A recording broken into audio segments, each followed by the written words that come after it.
Wow, good afternoon, good afternoon, good afternoon. Oh, it came through on the TV. There you go. We had feedback. I hope everyone's doing well on this wonderful Friday at 12 noon, the 18th of April in 2025.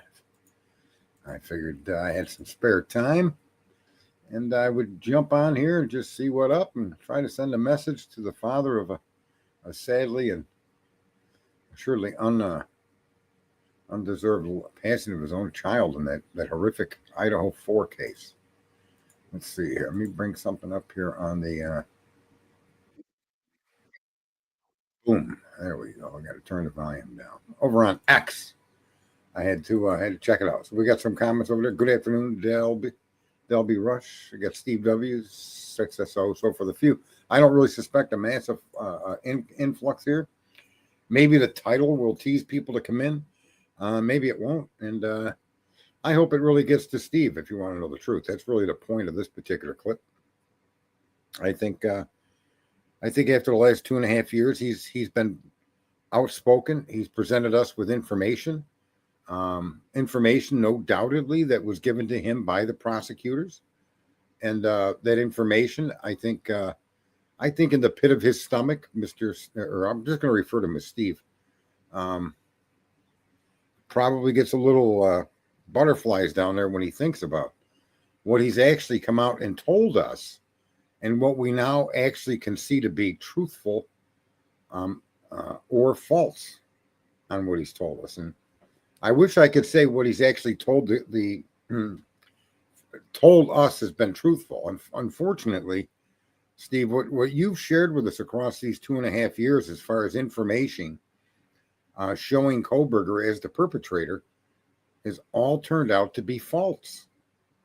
And you're not a stupid man.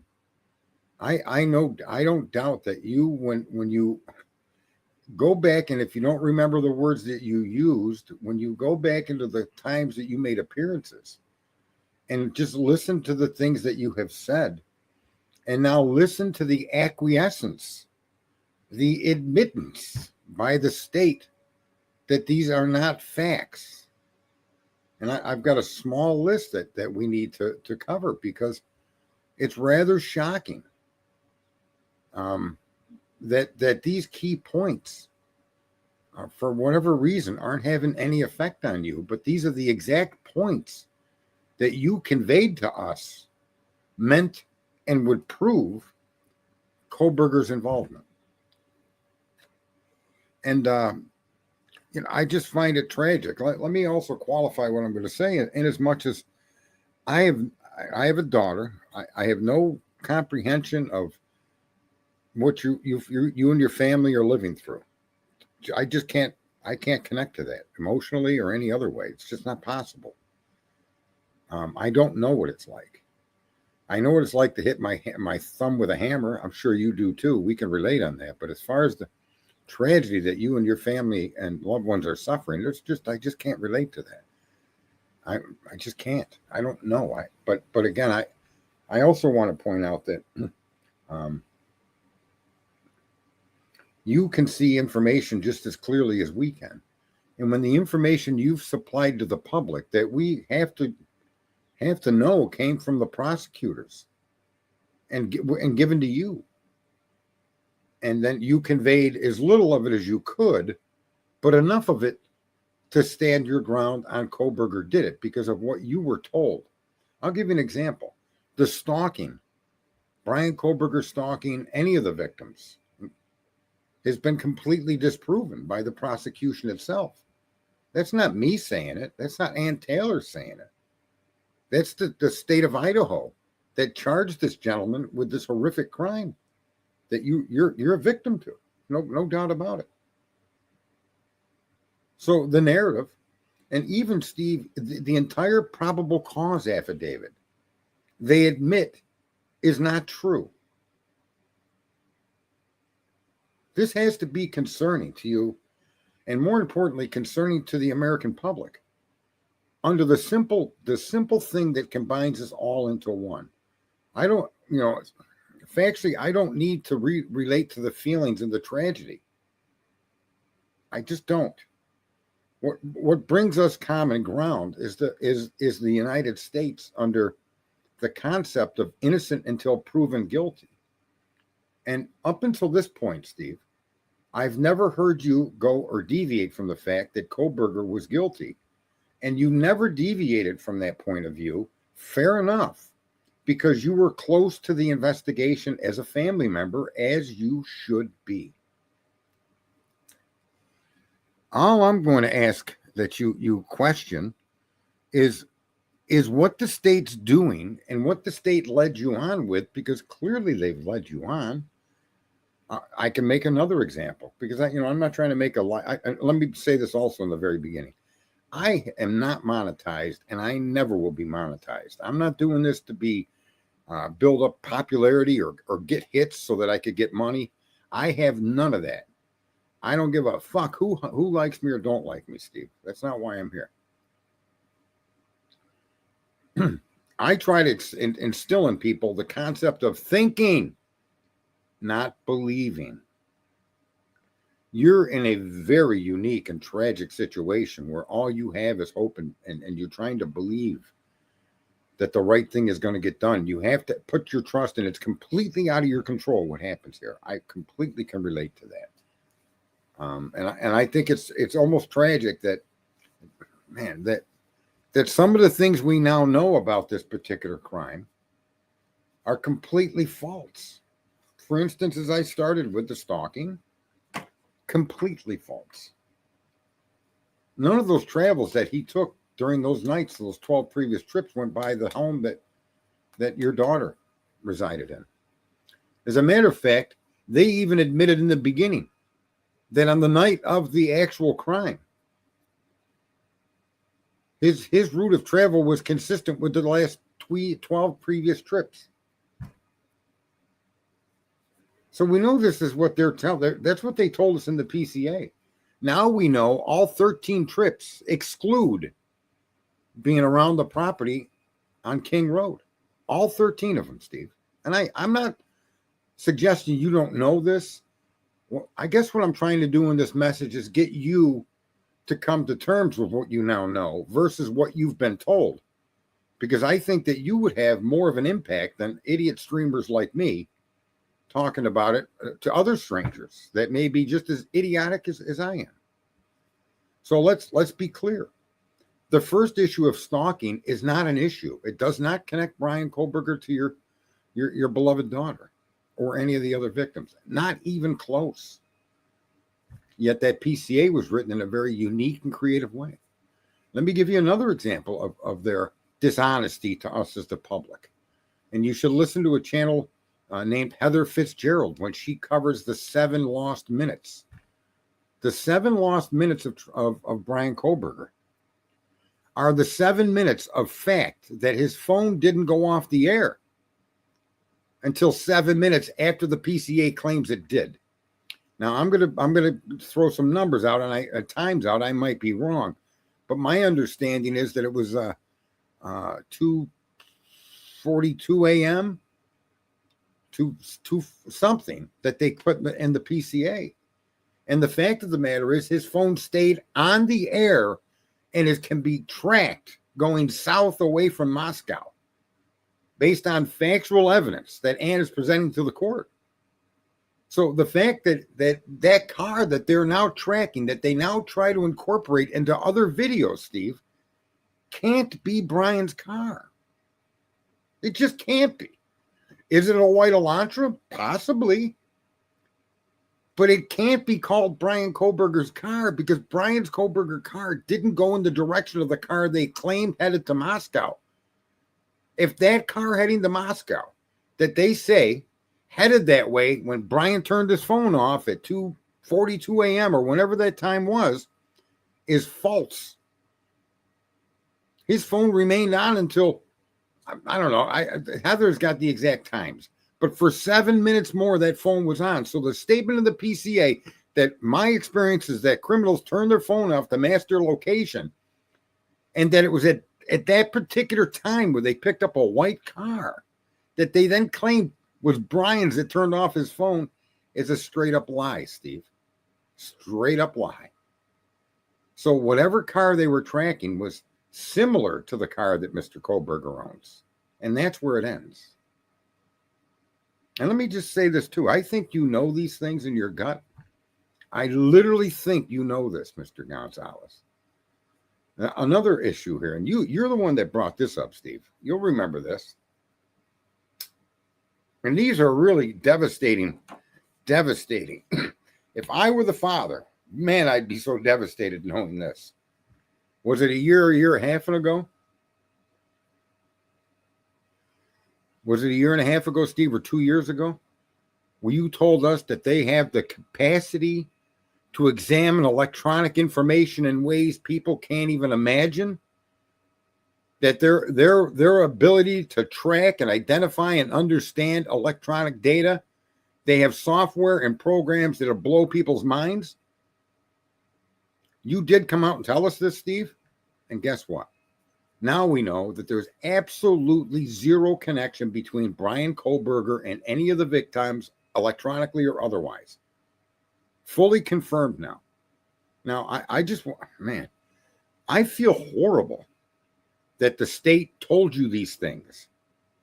That the state led you on to believe Mr. Kohlberger stalked these one of these four people.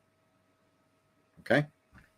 I find it beyond horrifying that they let one of the victims' parents or the entire set of families here in this tragedy believe that Kohlberger stalked one of their children. And even more amplified, I feel sick to my stomach that they let everybody on to believe that Mr. Kohlberger's electronics would confirm his connection to these victims and the scene of the crime. And now we know that is a lie. I can't imagine be honest with you, I wouldn't want to hear any of this stuff in plain English. I would want to hide from this because I know in the pit of my stomach, we want to apprehend and punish the person that did this or people. I think you also, without a doubt, have more of a desire for justice to be carried here than any of us because you are directly in the middle of this. So we know he didn't stalk, and we know that whoever from the state of Idaho told you about electronic information was leading you on. No more than they let everybody on in the PCA. I think Steve, if Steve was shown this, I think Steve would listen to this. You need not reply, Steve. I don't want any of you. I don't want to talk. I don't need to know you. Listen, I'm an observer. I'm just some fucking observer. I mean nothing to no one except myself and those close to me. I don't have to live with the tragedy here. And I can't even imagine how you do that. But what I can be, especially, look, friends don't let friends drive drunk. These people in the prosecution office are not your friends. They're looking for a conviction, not because it's the right person or because the crime that they lay out is the actual circumstances to which it occurred. They just want the numbers. I don't know what people think of American jurisprudence anymore, but it's not what you think it is anymore. So right off the bat, Steve, stalking narrative, absolutely false. The ability to track and acknowledge and understand and locate people through electronic by means that, as you had said back in the day, by means people can't even imagine, is now proven to be false. Now proven to be false. The other statements that you've made that they got video and images, again, they do have video and images. But that video and images cannot be Kohlberger because the car that they originally identify and track isn't Kohlberger's car. That's provable by the 7-minute discrepancy in phone tracking. Let me tell you what I think they did do here, Mr. Steve. I'm just going to call you Steve because I have a tough time with that last name. And I could be completely wrong here, but if you want to just take an amateur's observation, it seems to me that when the phone from Brian Kohlberger disconnected from the network, that was because Brian's car traveled beyond that network and connected to another tower that maintained his presence on the network through a separate tower for 7 more minutes or something like that. That's what see the fact of the matter is that they could show his phone on the network for 7 minutes after the state claims it disconnected should scare the living shit out of you. What does that mean? And you would rightly want to know that. So that's why I keep pointing it out. That 7 minutes is so important. The video of a car, there is not a video of any car that you can say belongs to Brian Kohlberger. There's no dent, there's no bumper sticker, there's no anything to identify whatever images that they're looking at as a vehicle that belongs directly to Kohlberger or that Kohlberger is in that car. That is a scary proposition. So it's not just the stalking. It's not just that the electronic story they gave you is a bunch of bullshit. It's the idea that the video they provide proves that's Brian Kohlberger. And in all 3 of these instances, my understanding from an outsider's view is there was no car involved in that crime. None. The perpetrator didn't get to that house in a car. Based on what I can see, based on what they've shared with us, the car is a red herring. It's a distraction. The electronics. They downloaded 3,800 phone calls between 3 and 5, and none of the download from those towers connected to Brian. And you know, well, he turned it off. Well, no, you don't know that in other words, they have sold you a set of stories that will, from a casual observer that doesn't want to look into them, can paint the picture. You're trying to paint a Mona Lisa here. You want to get the right perpetrator. The people or person that did this must be held to account. And these people in the state of Idaho they're a bunch of losers. They tried to convict a doctor, Steve, that had nothing to do with the murder of a fellow doctor or a chiropractor. They've done so many things with their investigations over the last several years that it's terrible. And you know, unfortunately, I understand you have to depend on these people to give you answers. And you want to trust people. But I think in this situation, distrust should be your first, like in the very beginning. You actually retained an attorney, I think your family did. You were on the path to try to say, you guys better get this shit right. Well, we got video evidence that does no evidence at all. Nothing. It's a white car. There's nothing saying that a car even was part of this crime except their story. Their story can't be accurate. If they claim that Mr. Kohlberger turned his phone off at 2:40 something a.m. and he literally didn't turn it off for 7 minutes longer, or literally didn't go out of range of that tower for 7 more minutes, there's your first lie. And from there, you can't really trust any of the summation they make on any video at all because they got it wrong right from the start. And let me get to some of this one's going to be the most difficult one of all to address with you. And I'm going to say it because it has to be said. You know this now, okay? And here's what it is. When some people started to question you in an interview and DNA was brought up, you said, it's not just to transfer DNA. There's more DNA here. There, and I can't tell you what, but there's more here. Yeah, Steve, you told us this because you were told that. And I want you to realize that my little talk here where I address it to you is more of an indictment of the agencies that you've depended on, the entire public depends on in that community, that have communicated this information to you. So let me break down the DNA. There's 8 locations of DNA. 8. Not 7, not 1, but fucking 8. 3 of them under Maddie's nail. 2 of them on the sheath. 1 of them being blood. Okay? So now you're at 5. 1 on a handrail. Blood on a handrail. 6. Blood on a glove. 7. And the one that's never spoken about by any streamer except just an idiot like me that likes to know factual details, the interior of the fucking glove. Why was that not swabbed for transfer DNA? Skin cells, fingernails, blood. There's 8 locations of DNA. And Brian Koberger has been excluded from the DNA that would directly relate to the victims themselves for everything except the transfer DNA. Now, in all fairness, Steve, how is it that these people did not run to ground every single sample of DNA that they had that was directly related to that crime scene? How is it the FBI didn't do the same thing with all of those blood samples that they did with microscopic skin cells they found on a sheath? I know you've got to be asking yourself that question, or asking the prosecutors that and getting your cold shoulder from them. It's a complete lie that you can only upload one DNA sample to CODIS for any specific case. That's a damn lie that Officer Payne told on the stand. How about the fact that when asked, does any of the video evidence or any of the evidence in your possession related to video or photos, does any of that identify Brian Koberger in his car? And Officer Payne says no. That's got to disturb the living hell out of you. It disturbs me. And like I said in the beginning, bro, I don't have any connection to this.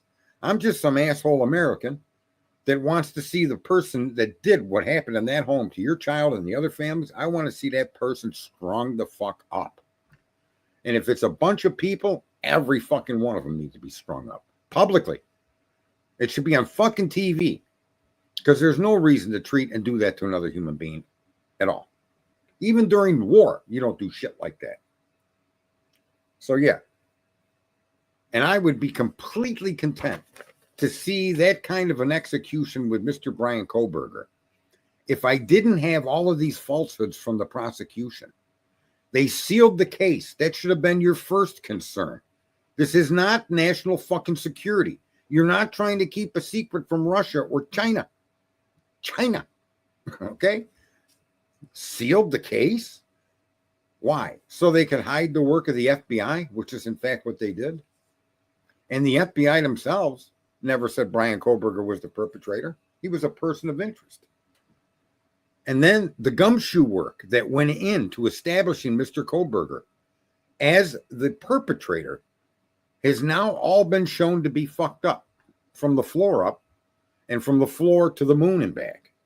There was no stalking, as the PCA outlined. There is no electronic connection to show Brian Koberger there. And even worse,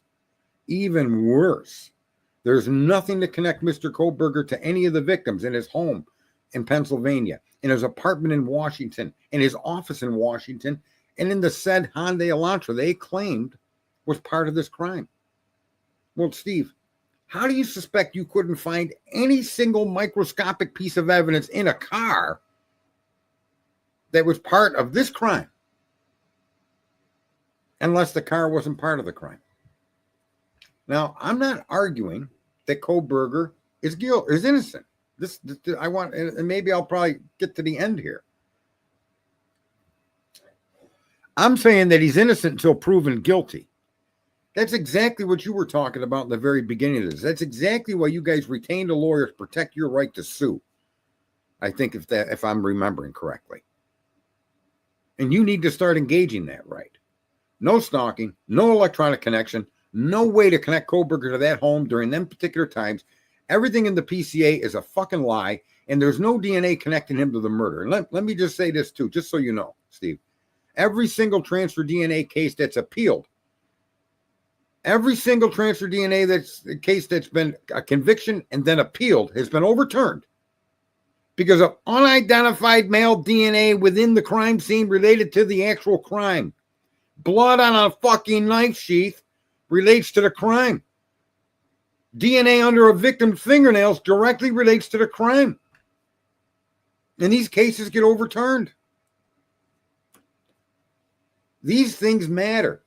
I cannot imagine in any way. I just can't even understand how you could have 8 locations for DNA, 7 of them openly admitted.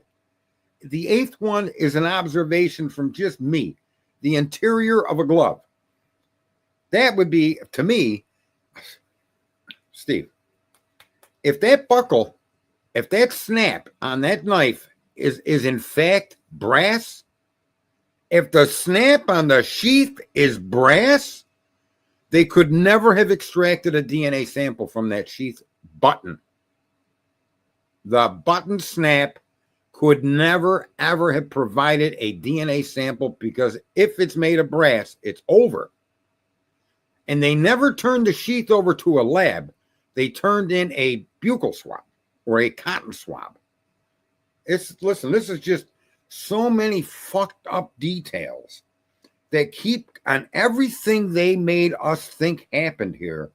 They themselves have contradicted every single little fucking picture that they painted. Look, this is a picture of a sunflower. And then when they open the curtain to show you it, it's not a picture of a sunflower. It's a picture of fucking dog shit. Every single time, Steve.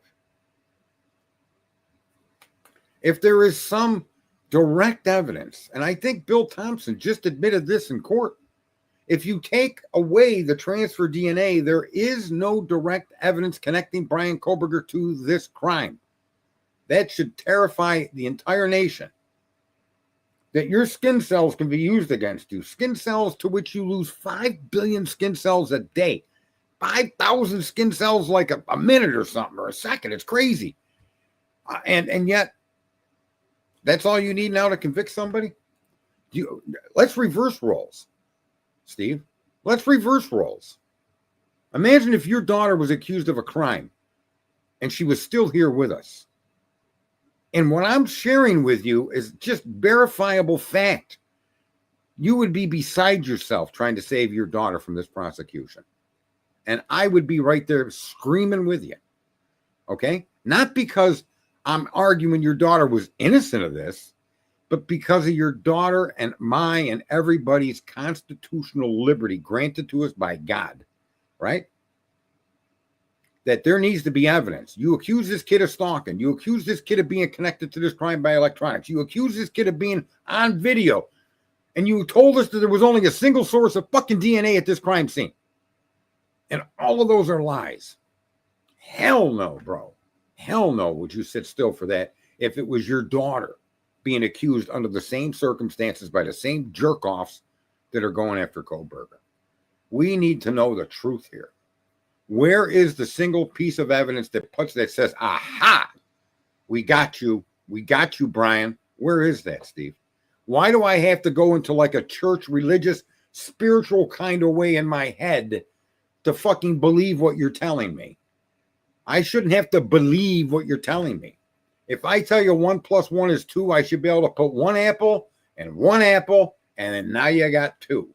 That's how the justice system's supposed to work.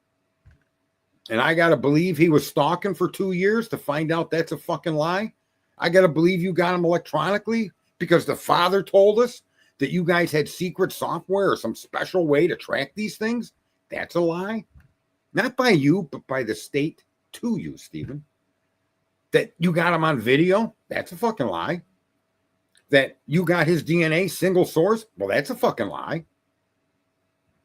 Steve, I empathize with you in ways that I can't express. I'm on the spectrum. I have been my whole life, obviously. And I just don't, I get like what you're hearing isn't anger. It's passion. It's passion. I'd like to see the perpetrators with some piece of evidence that connects them other than the transfer DNA.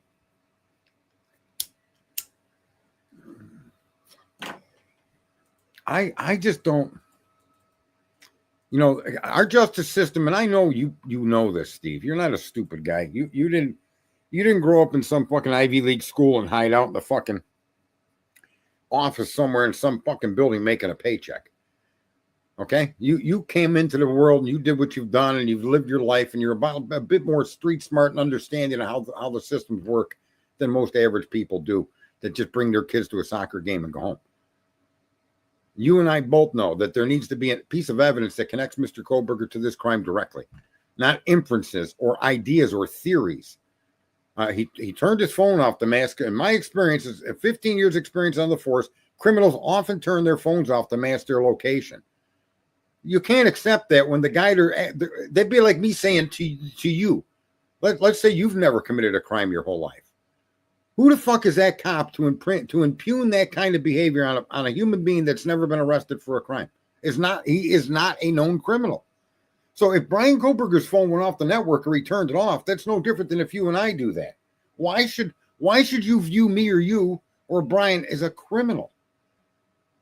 Why has everything got to be on the backdrop? Because the cops want you to accept and buy into the idea he's the perpetrator.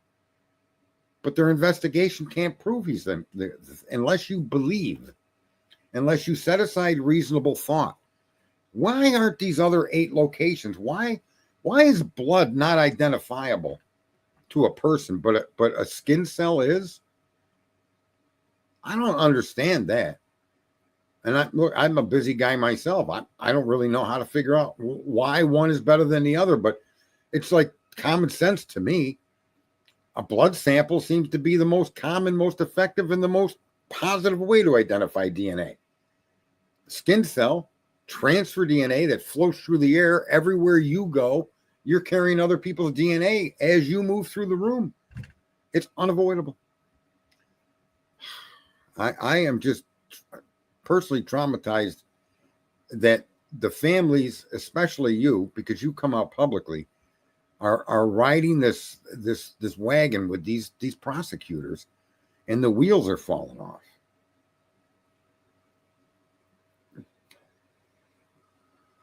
I just, I can see you struggling, or at least trying to ignore and not even address these issues. I get it. I mean, the tragedy is beyond my understanding and my capacity to relate. I can't. And we all have our own stories in life. He didn't stalk. There is no electronic connection between Brian Koberger or any of the victims.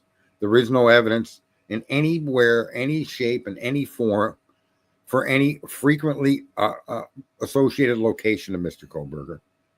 Could that just simply be that the car they searched wasn't, there was no evidence in it simply because it wasn't involved in this crime? Isn't that what that says? When you got the kind of crime scene I'm sure you're aware of that I don't even want to start vocalizing, when you have the kind of crime scene that we're all aware of, yet you could find a microscopic fucking skin cell inside of a brass button. Go look up brass and DNA, Mr. Goncalves, Steve. Brass and DNA, you can't even have brass in contact with DNA. It does the DNA what copper does to algae and other things. We paint the bottom of our ships with a copper paint to keep these organisms from growing. Well, that's exactly what brass does to DNA. It destroys it. It completely destroys it. So after 4 hours, it's impossible to withdraw a swab sample. And the fact that those young ladies waited 8 hours to even call the police means that if that button snap is not made of stainless steel, then there was no way they got Koberger's DNA off of that sheath snap. No way. Sorry, not possible. We know the top of the button wasn't swabbed because they preserved that to do fingerprints, and then they covered it with fingerprint powder. So we know for a fact that they're talking about the snap, not the button, but the internal snap on the sheath itself that you push on the button to close the snap. The top of that button is enamel. Therefore, why they would look for a fingerprint on something that small is beyond me. But okay, Keystone cops, that would have been the best place to get oil transfer off somebody's skin, which can also be used to identify DNA. But, they did what they did because for whatever reason. Listen, and I can't even say I'm sorry for putting this forward, to be honest with you. Because the way I view this particular clip is I am trying to bring justice, no different than you are. And I'm not supporting. I'm not a pro-burger. I'm not any of that. I think that everybody has the dignity of innocence until proven guilty. And when you look at it from that lens, which is unique the world over, innocent until proven guilty, and then look at the proof that they do not have versus what they claim to have, what they told you and maybe the other families they had, that has now come forward to be false. I'm beside myself. And, I don't know how long this clip has gone on here. I have to look through my stream here. What does it say? This has been moving for 34 minutes. So I don't want to keep beating you over the head with this information. But the information isn't something that I'm interpreting. They clearly admit to no stalking. They clearly admit to no electronic connection to him. They clearly admit there's nothing connecting Mr. Koberger to the crime scene. They clearly admit that no video can identify Koberger in his car as like if I was standing in front of you and talked to you and walked away. Yeah, I just talked with Steve where I could there's nothing to identify Koberger around that house at all. And then the DNA. 8 locations of DNA, 7 collected. One that I think they should have really spent time trying to collect would be the interior of the glove. But that's my personal opinion. Yeah, I think so too. This is what I'm saying. This is not, our justice system has been perverted by these fucking ladder climbing fucking lawyers. Huh? That need to stop the fucking bullshit and need to do their job. They need to get to the truth. And if the investigators bring back information. This is also, can you imagine a quadruple homicide on circumstantial evidence that doesn't even close the circle? And then the only piece of evidence they find important enough to pursue, Steve, is a speck of skin? Bro, I'm a father myself.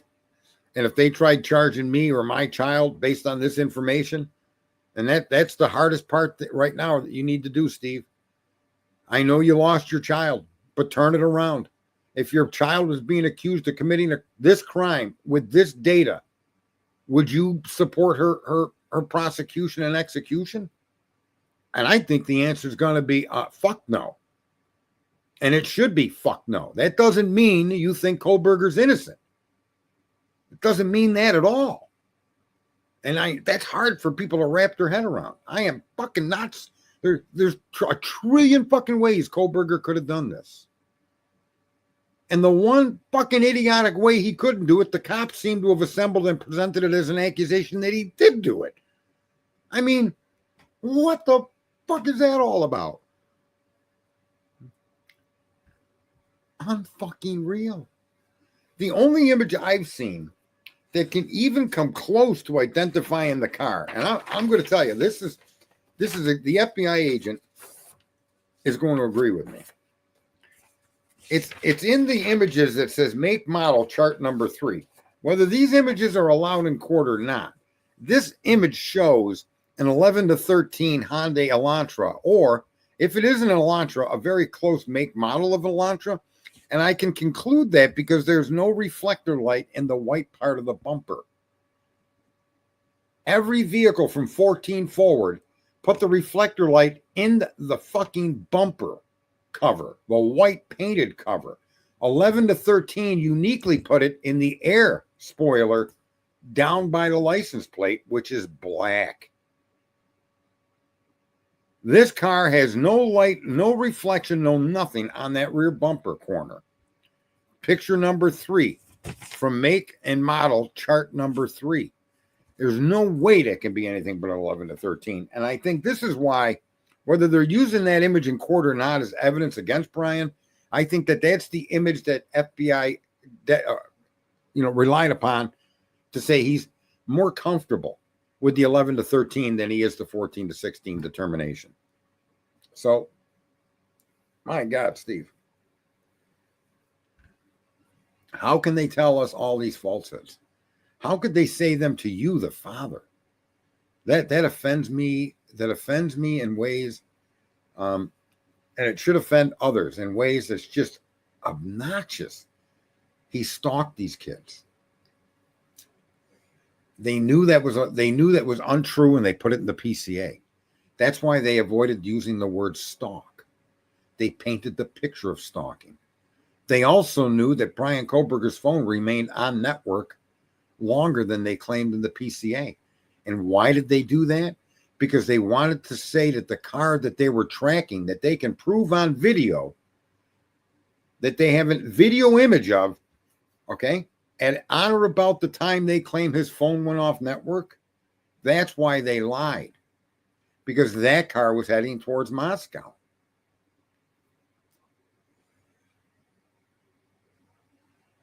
One positive ID, and that was 0. But not a positive ID of Brian Kohlberger.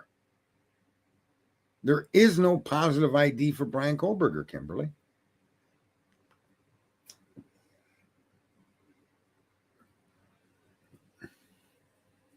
No, there is nothing, and the state has already admitted this.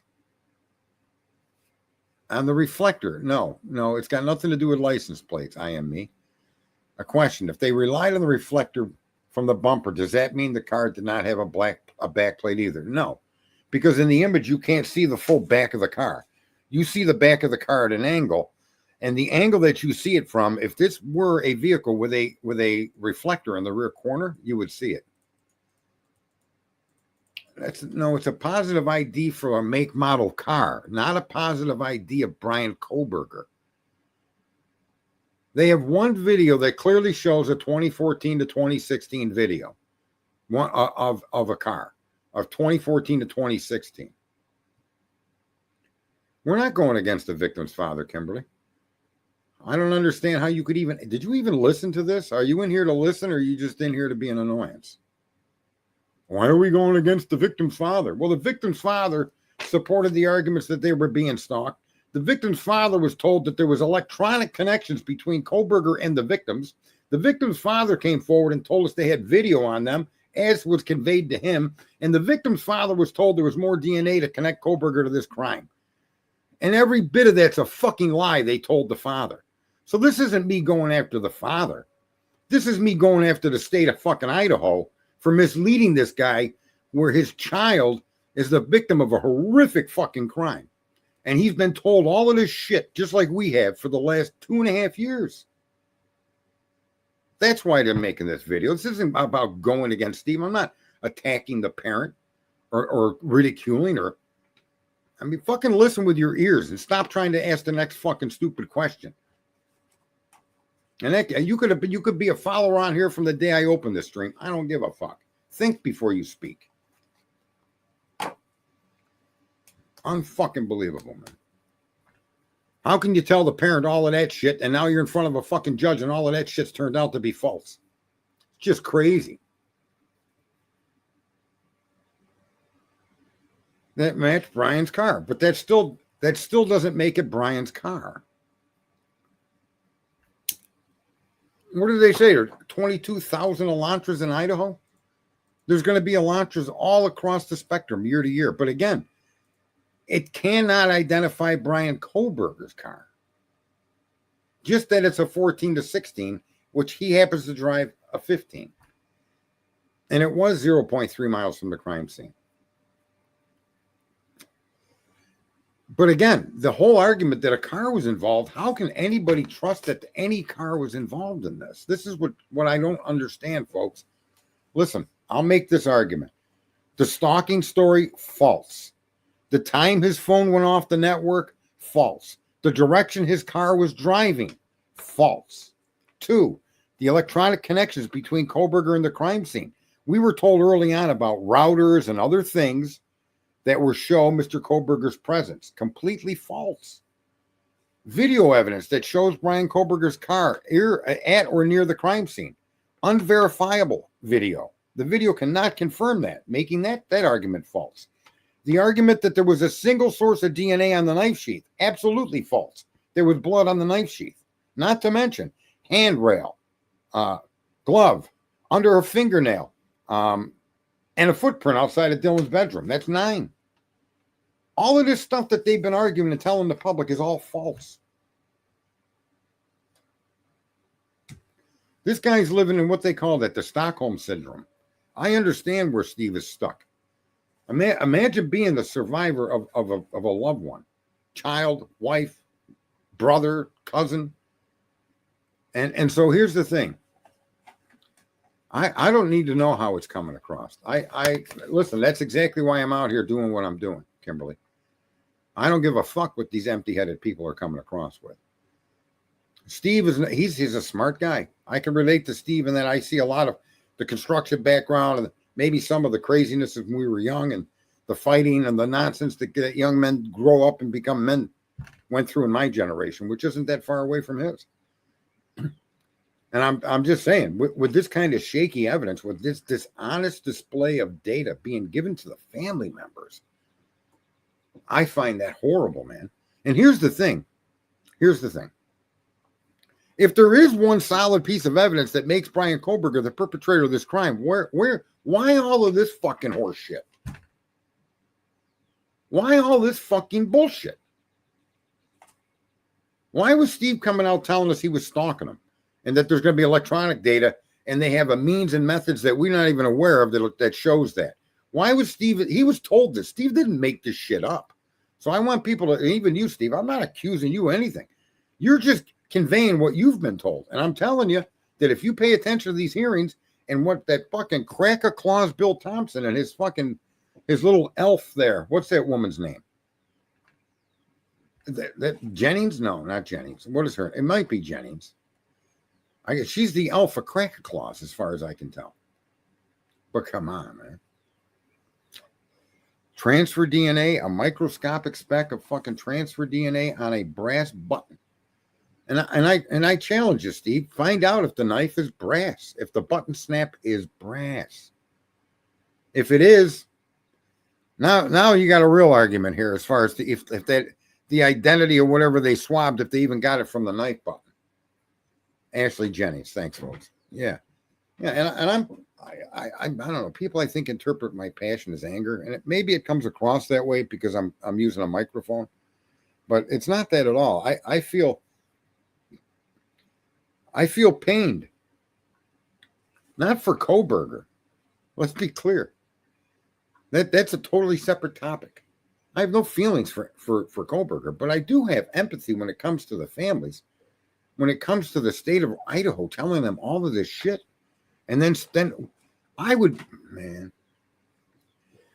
be able to present myself in a courtroom on camera. Okay.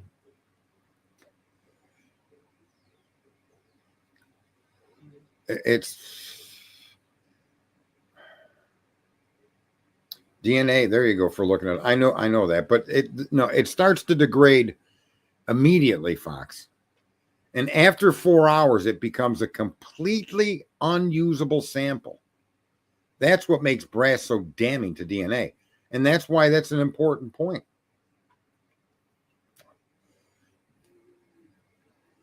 Yeah, but Kimberly, trace DNA does not make somebody present. It's circumstantial. And this is why the points that I've been making are being belittled or were heaped upon all of their argument.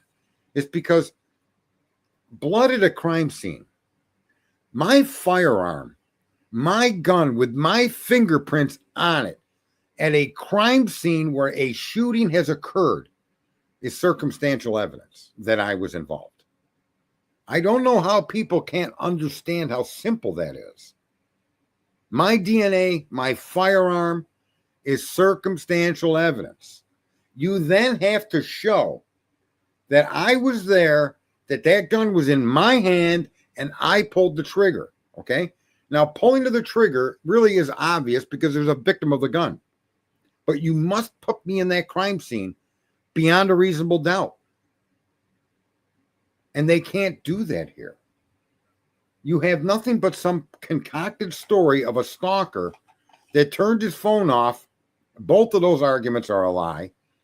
That drove around the crime scene with video that cannot confirm that, making that a lie, and that went and committed these murders. And in all of these horrific murders that he committed, right? And all of them, not one single, I don't think people understand the significance of fucking transfer DNA. It's the smallest, most microscopic form of DNA that you could leave behind, right? So how is it that then you get this kid's car, his apartment, his car, his vacuum, his plumbing, his bed covers, you get everything that this guy's ever touched. And there's not a single speck of victim DNA anywhere. I can't make heads nor tails of that other than to say that tells me he wasn't in that home during that crime. And that then tells me that transfer DNA, there or not, is the most unlucky thing any human being could ever be attached to. That does not mean he committed a crime. DNA presence, even the blood or the gun on a crime scene, even with my fingerprints, you need to show beyond a reasonable doubt that I did that act. And they can't make that circle. Everything they draw is a square. I'm positive Steve knows this. In my personal opinion, just from the appearances I've seen, I know he knows this. But I also know, or I don't know, I'm going to go into feelings, okay, which I don't often do.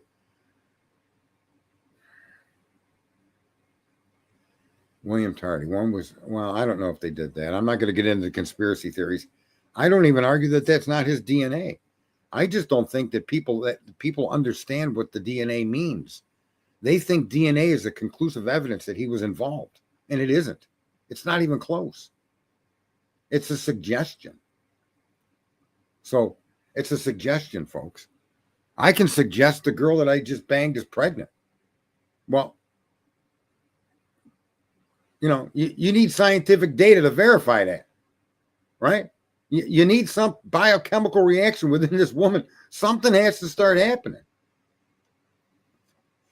And then and only then can she then say she's pregnant. However, am I the only one that banged her? I don't know. Maybe. She's not my wife. Okay, I'm not married. So when I'm pointing out, yeah, look, no, I'm not going to be a dad. What I'm pointing out, folks, is all of these things require verifiable data. Verify to me that he stalked them, and I'll accept that. Well, they've already dropped that ball and said, nah, that never happened. Show me that you can connect his electronic data and his from anything to the crime scene. That can't happen. That's not true. Show me that you have visual evidence of his connection and involvement in that crime. And you can't do that. And then last of all, show me that in lack of all of that, how a piece of microscopic skin makes him the doer. I don't know how you can do that either. That one piece of evidence should not be enough to convict anybody in the system of the United States of America, where you have to prove beyond a reasonable doubt. Now,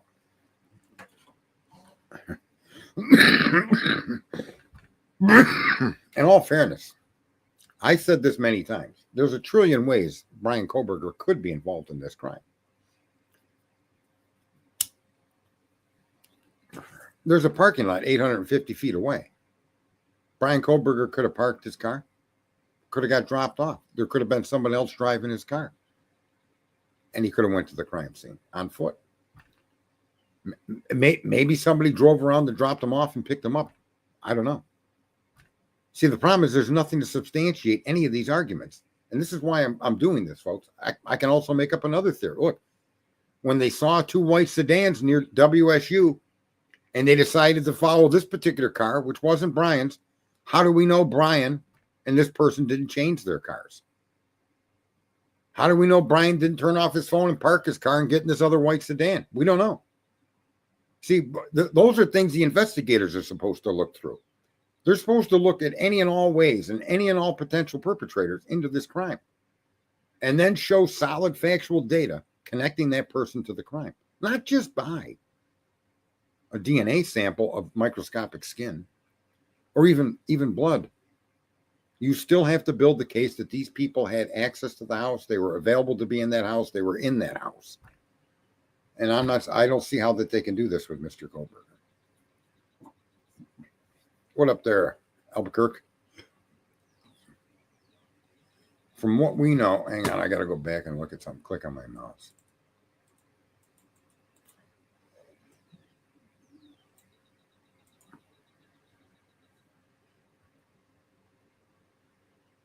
No, Kimberly, you're wrong. There was blood found on the sheath. Kimberly, the sheath was swabbed in 3 locations. Okay? The snap, inside the belt loop, and the sheath itself. And they found blood on the sheath.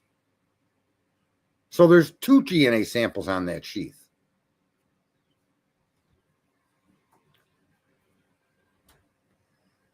That's not from what, it's from what you know, Kimberly. That's not what we know.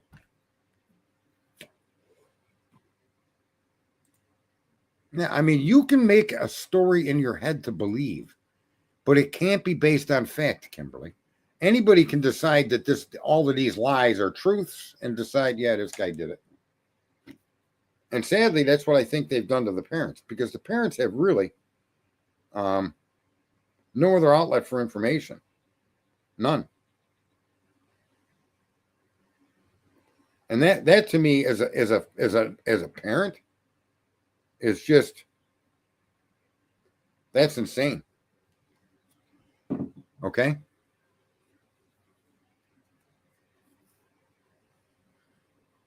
But there was also DNA. Listen, they told us there was a single source male DNA on the knife sheath. They never told us that there were multiple sources of DNA collected from the sheath. That's a fucking issue. If you're gonna, here's why it's an issue, and I don't know why people just don't click in their head. Okay, that suggests that at the very least, no, here's the most it could suggest. Whoever wielded the knife was in possession of the sheath, and they left blood on there, right?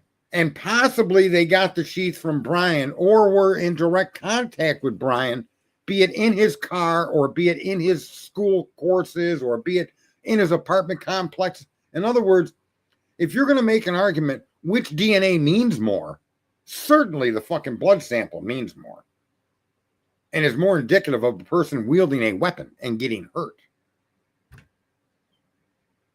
Right? I agree with Jesse too. I don't see how anything. Hey, what up, Jess? Here, I'm going to put an invite in here. I hate to, I can't help myself. I come off argumentative because I've had, man, I have a lot of conversations with a lot of people on so many topics that are not true crime, and it's usually they're hyped up like me as far as being passionate about what it is that they know or don't know or what they want to understand. It sometimes it gets fucking awesomely heated, and I love heated debates. Anybody is welcome to click on that link. I feel bad for Steve. I'm not accusing Steve of any wrongdoing. I'm not accusing Steve of anything or trying to impugn this man, his character, his integrity, or his pain. In no way, shape, or form is that why I put this clip forward. I'm tired of the propaganda statements that have been pushed, and some of the statements being pushed to these families are being shown to be inaccurate. Completely inaccurate, as admitted by the prosecution, not because Ann Taylor said so. Right? I mean, you're telling me these headlights are consistent with. They're consistent with a car. That's what they're consistent with. That's it. What car? Fuck, who knows? But what kind of a case is that to assemble for a quadruple homicide? You're showing me it's a distraction, the movement of this car. We don't know he even drove there. We don't know any. I'm telling you, there's more ways to argue he did this without a car than there is with a car. I don't know who the alternative suspects to me are the two people that were in the house the whole time. Those are the strongest suspects that anybody could have. My strongest opinion, not fact, and I'm not accusing her, my strongest personal observation is that Dylan Mortensen either is aware or a part of what happened that night. And we want to welcome, I can't say the guy's last name because I speak English. It's not that hard to say, Shul. I know. I just wanted to fuck with you. How are you there, Jesse? I'm all right. It's about midnight here. More of a good time for me to jump on a panel when I've seen some of the shows that I've seen you on, that I appear on with you in the past. Seem to be going off in the mornings and the afternoons, and that's just too much for me. Not a good time for me.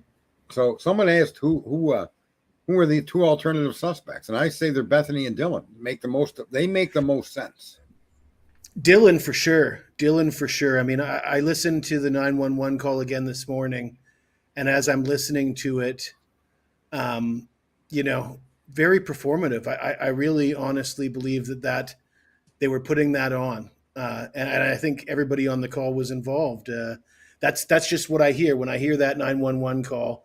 And I know, some people get pissed off about speculation, but you got to be able to interpret what you see and hear in your own way. And the way I interpreted it is, it doesn't sound like the correct response for the situation that they're representing.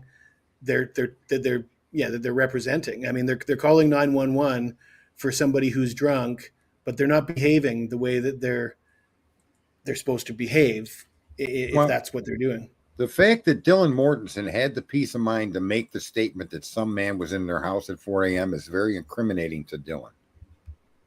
When that 911 call was placed, I can accept them not wanting to say the word. It's their friends. They're okay.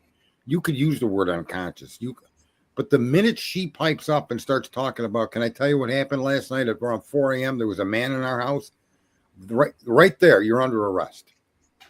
Absolutely. You're under fucking arrest. Very incriminating when she says, can I just tell you what happened? Well, that means you know what happened. That means this whole thing is a ruse. And as I said before, there's really no logical explanation for why they felt that Xana passed out drunk. That doesn't make any sense. I want you to try to see past that. Let's accept that as their what just came to their mind. I mean, that's what you want to see. Just think of the horrific scene that this kid walked into, or these kids. You to process that when you're talking about, you and I are older. We've experienced life. We have what they call wisdom based on experience, right? Unlike most of the people on the internet that are just blanket fucking idiots. So given that, you got a 19 or 20-year-old sees that, they freak the fuck out. And they go to unconscious. Okay, I can listen. In other words, I don't have an argument against that to say that impugns anybody, is my point. It doesn't harm by saying what they think they saw. It doesn't bother me at all. But by Dylan piping in a story that starts at 4 a.m. is so suspicious to me. I'll take it a step further, though, because I agree with what you're saying, but I'll add to it, and I'll say that the other people that were part of that conversation, because the phone was getting passed around, there was apparently a female neighbor that was on the phone. She's like, Yes. I'm from next door. And she relayed the information to 911 from Dylan. You could hear Dylan in the background prompt her to say, oh, and there was a man in the house at 4 a.m. Right. And to me, I kind of think that's not a normal. You should start asking questions when you hear that. Like to casually relay that information. I mean, if I was talking to you and I said, oh, by the way, there was a dinosaur that walked by, I mean, you're going to go, what the fuck are you talking about? Can I just say something, though? If you said a dinosaur walked by and I saw my friend squished in a footprint, right, and you called him in unconscious, then you know more about this than you're telling me. Here's what I'm trying to say. Well, that's what I'm saying. The reason they didn't question it. Her statement about, if she understood more by that statement, listen to this, people. She couldn't have said what she said if she didn't have more knowledge that there was something other than an unconscious person in the home. An unconscious person has nothing to do with somebody in your home in the middle of the fucking night at all. Those two don't mix.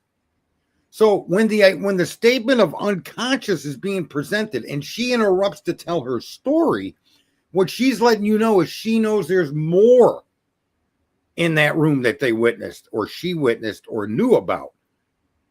Do you follow me? She's starting the cover up for herself. She already knows these people are knifed to death. She is not part of the unconscious narrative, other than she may have fed that to people.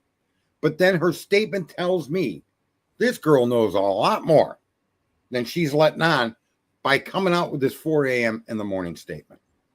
Before the bodies were ever discovered by the police, let's be clear, right? She did it on the 911 call. Do you understand what the point I'm making? Certainly. I mean, I've been saying it since day one, and I think that's why so many people have followed this case. Is this 8-hour delay never made sense? The roommate story, the PCA, it just it felt like you were being fed straight bullshit and expected to eat it up, and a lot of people did, and a lot of people still are. But I mean, it's clearly been proven false now. The official narrative, and back to Steve G. He was one of the guys that kept on hammering away with the official story, Right. and now he's willing to just allow this complete change and defend it. He's defending it instead of what he should be doing is asking himself what what went on to have these You see, girls talk that's that why I way. made this. That's why I made this video, Jeff. This stream, because I know he's capable of asking himself those questions, and I know that you could just sense it from the guy. He's a determined alpha type guy. He's straightforward, from what I can tell, and the guy's experienced a tragedy beyond all recognition. I can't even understand it. Yet I think someone needed to come out and point this stuff out to him. He can ask the questions. He's got an attorney that can represent him and his family and the victims. And the state of Idaho needs to explain to them, more than you or I, why their story has been admitted by them to be false. Why? Why did they weave this web of stalking, of electronic connections, of video evidence that shows it, of him being a single source DNA, as if there was no other DNA in the crime scene? And then when the families were aware that they told Steve, or they led Steve to believe the other DNA would tie to Koberger, and it doesn't. Why is this? I heard an interview with Howard Blum the other day, and Howard Blum's a big guilter, right? I don't pay attention to guys like that. The money guys, look, everybody does what. I don't know, man. People look ass for money. So when I see people like that, he's just another ass licker to me. Whether he's got shit on his nose or not, he's in the same. Yeah, well, I don't think much of him either, and it's not like I'm watching any. It was a live show. I clicked on it for just a second. It was on Drunk Turkey, and that guy's a winner too. He's a real winner, that fucking Daniel. So I mean, you imagine what I was expecting, but right when I clicked on it, they were talking about the 911 call, and Howard said, this case might just blow up, and they might never get a conviction after what they did with the 911 call. So he even admitted that he thinks that the 911 call and the lies in the PCA. He admitted that basically the PCA is not consistent with what we now know about the Right. 911 call, and any reasonable person, even a guilter such as those two clowns, have to admit that. And Daniel was unhappy because he doesn't like to admit those kind of things. A little note about the Drunk Turkey. He was, I am neither a guilter nor a pro-burger. I'm innocent until proven guilty for everything. That's the only, and it's so easy to look at it that way, because what that does is it stops the argument over he did it, he didn't, he did it, he didn't. And it makes you look at the data that they're providing to make the accusation and support it in a court of law. That's how our government is set up. So the innocent until proven guilty is designed that way to shut the fuck up about innocence or guilt, people. That is not for you to determine. Your job as an observer, as an American, just like when you're watching a fucking ball game, right? You watch the game until it's over and you know who the winner is. You can't know until the game is over, right? So in our justice system, they have to show me facts connecting Koberger to the crime. They can't. They actually invented information to make that connection. Therefore, his innocent or guilt, for me, I have to come down on, at this point, he's still innocent because you've not proven his guilt. Fair enough? Absolutely. Delby Rush says, asked if Xana was breathing, and then HJ casually says no. DM says, I really don't know, but can I tell you about last night? Immediately following that, though, I thought was really damning, because immediately following that, she says, Bethany, come on, Bethany, we're going to have to go look. But she's just offered to tell us what happened. Why does she need to go look if she's going to tell us what happened? Well, I think the point that I made, none of the other streamers have made, and I make a lot of points because I talk like I do a lot, but it helps connect neurons in my head. And her coming forward in the background, wanting to tell you what happened at 4 a.m., tells you immediately that Dylan Mortensen knew more about what was in that home than anybody else in that crime scene. And then the comment following that says, come on, Bethany, we got to go look, is proof that it's all performative. It's proof that they don't have to go look. They already know. But they're playing. She knows. We don't know that the people in the parking lot knew. we don't know that the people in the park, and we did we hear anything from Bethany? Did Bethany's voice ever even make it onto that call? I think she was terribly. Wasn't she one of the one crying? I can't verify that from my own experience, but I'm posing the question. I don't did I anybody? think she was. I think, and again, I don't have evidence of it, but I think she was the one that was all tore up and crying Mhm. and didn't want to talk. But I thought, yeah. So but your observation is accurate. We don't know, and maybe someone in the audience, because I think a lot of people come in my room. They know I'm kind of a dickhead, but I like facts. And if someone has a fact, and I've been shown to be wrong, and when I'm shown to be wrong, I accept a new fact and reset. I mean, if someone's got a fact that Koberger was in that house, then I still have an issue with them lying to us. Why not just tell us that from the start? But I will accept evidence, and I will change my. He's innocent right now, but if you can show me guilt, I'll accept it if it's reasonable, right? And I that's why I get a little stressed out that it's so easy to follow these cases, and true crime gets in this bitter argument over a pro burger and a guilter, and really it just seems ridiculous to me. Show me the evidence that he did it, and I'll come down under my understanding of he did or didn't.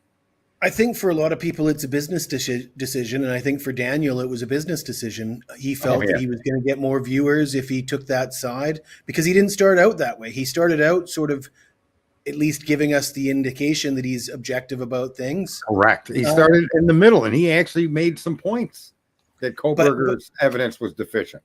But it's not just the direction he's gone with this case. It's the direction now he's gone with every case. It's the people he chooses to align himself with. He's trying to get into the mainstream media. He's trying to copy Howard Blum. He's trying to copy the ass suckers. And if he's comfortable making money that way, for all those guys, I think that's a business decision. They don't have. I don't even believe they're offering their real opinions. They're just trying to stoke the flames. What do you with the pitchforks? Get the pitchforks out, stoke the fire, and that's their role. And I detest people like that. I mean, I come from a very, very disruptive background, okay, to say the very least. And one thing I learned is that to be honest is easy, and it's the simplest way to live. And that's why I haven't monetized this channel. I don't expect to have 10,000 followers. Maybe if I stick at it, if I want to. But again, I don't need money. I'm fine. And I have I got a GED from jail, okay? I've done well in life because I try to do the next right thing. And so when I observe, or even when I associate with people, I'm going to only be friendly with people that I can see are doing the next right thing. I don't like scammers and bullshit artists, and I caught a fish 3 feet long when it was as big as your pinky. I don't deal with people like that.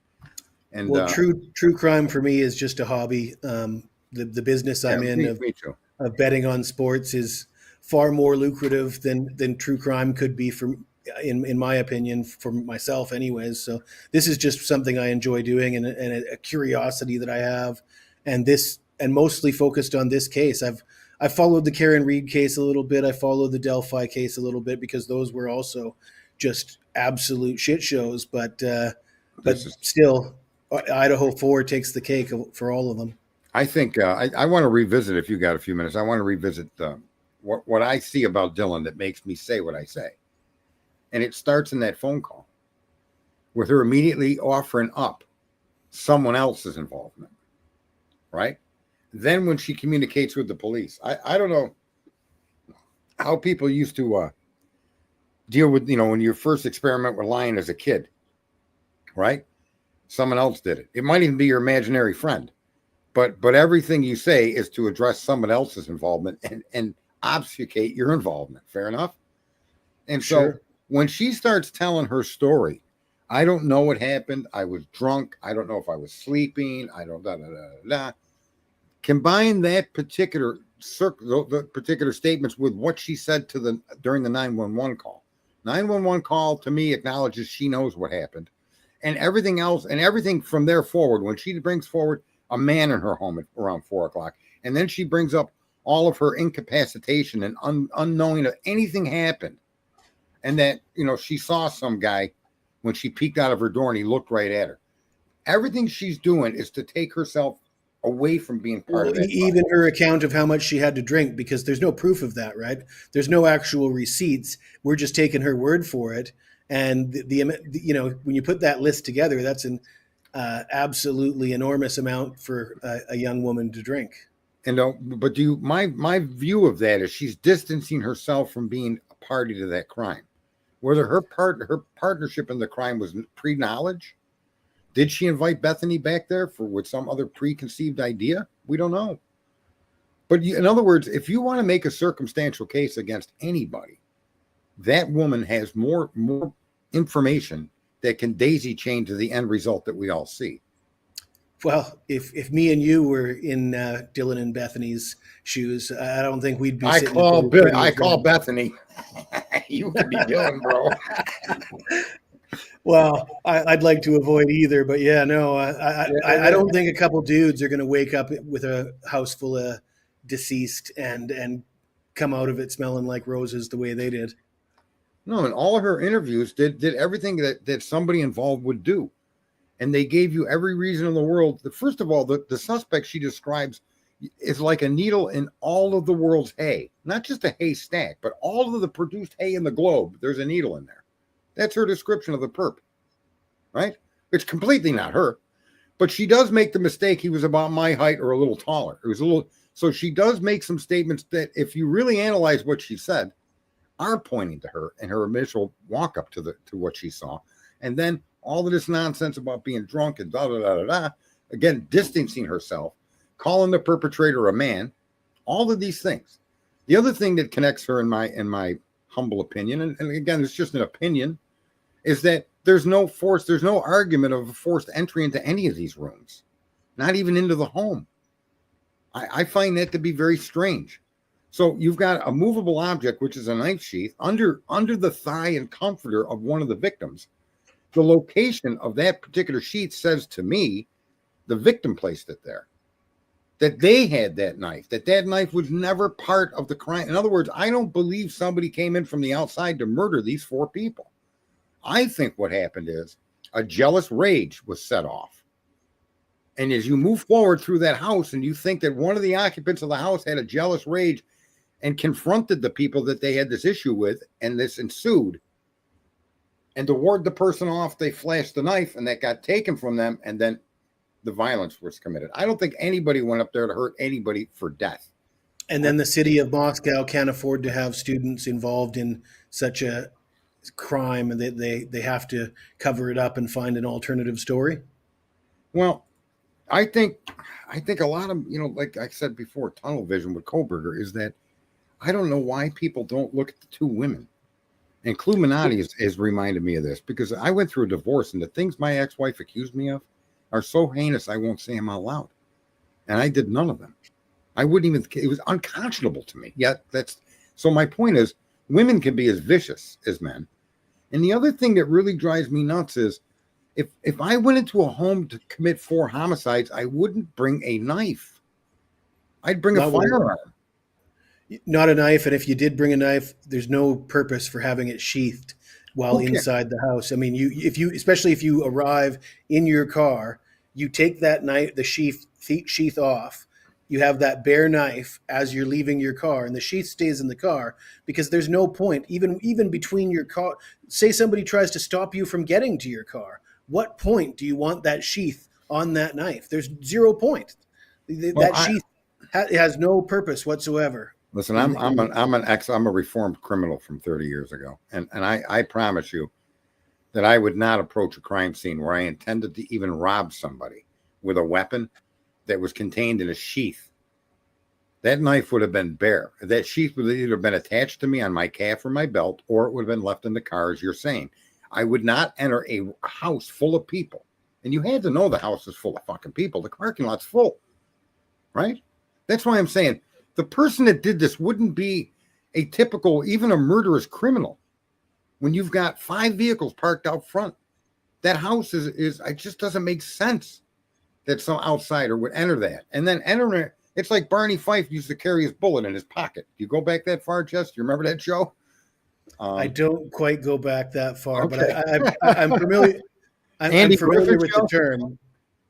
The Andy Griffith Show, that Don Knotts was a funny, goofy kind of comedian guy, and he was the deputy, and he often would fire his gun unjustifiably. It would go off and stuff, right? So they started making him carry the bullet in his pocket. 7 years old, and I tried to whistle. I tried to copy the whistle of the opening. I think when it opens, Andy Griffith is whistling. Is that correct? Yeah. Yeah, and Opie was in there. Yeah. Anyway, here's the thing. You would not take, as a person going to that home to commit murder, a knife contained in a sheath and then bare the knife and drop the sheath. It makes no sense. You wouldn't even go in to rob a house and have your weapon unavailable to you. Or I think if you were Brian Kohberger and you were going to, let's just say you wanted to use a knife, maybe it turned you on. I think you're going to need like a stun gun and something else, one of those electric shock stun guns or something, some other tools, because that knife up against three people that are awake and coming at you is not going to be enough for Brian Kohberger, I don't think. No, and you can't in other words, logic is circular. Fair enough. Mm-hmm. They call it circular logic for a reason. You close the loop. That's what you're trying to do with logic. And it has to be verifiable and demonstratable, especially when you do things in science. It has to be repeatable, not just once, but continuously repeatable, or it's not accepted as an idea. And so a lone knifeman coming in from the outside, their only reason had to be to commit these crimes. And the crime scene that we're aware of doesn't paint the picture of an outsider to me. It just doesn't. The survivors of the crime, especially Dylan, does not give me the confidence that she didn't have prior knowledge or direct participation because of the 8-hour delay, because of the phone call, and because of her statements to the police. All of that to me makes her appear to be part of the crime. And when you look at a lot of crimes, the person reporting the crime, how often is the person that discovers and reports the actual perpetrator? It happens all the time, right? So that's what I mean. There's a big circumstantial case. You can argue that Dylan was involved in this. Even stronger than Brian, because she places herself in the home, not some spooky video.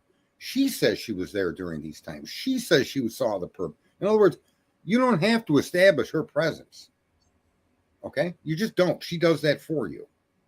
Where with Kohberger, all the arguments of stalking, electronic surveillance, video, none of that can establish his presence at that home. Right? It all stinks of being reverse engineered. It really does. It really does think of being reverse engineered. Additionally, the order in which she called the roommates and stopped calling the roommates, and then sort of forgot about the roommates. I believe, I might not be as, I don't have notes like everybody else does, but I believe she started calling Kaylee first, and then Maddie, and then Xana, and then Ethan. And then we get to the point in the morning where she's no longer, so none of them answer, but she's no longer concerned about Kaylee or Maddie. And she's willing to call 911 to talk about Xana. That doesn't make any sense. That really doesn't add up, does it? Mm-mm. How about the missing 3 hours from 4:37 a.m. to 7:30 a.m. when their phone stopped? Why didn't the prosecution release that? Because they didn't stop. I can't even imagine. Everything else, they do that. They obfuscate by not including data. And I think cleaning time? 4:37 to 7:30. On your hands and knees scrubbing the floors? Is that what they were doing?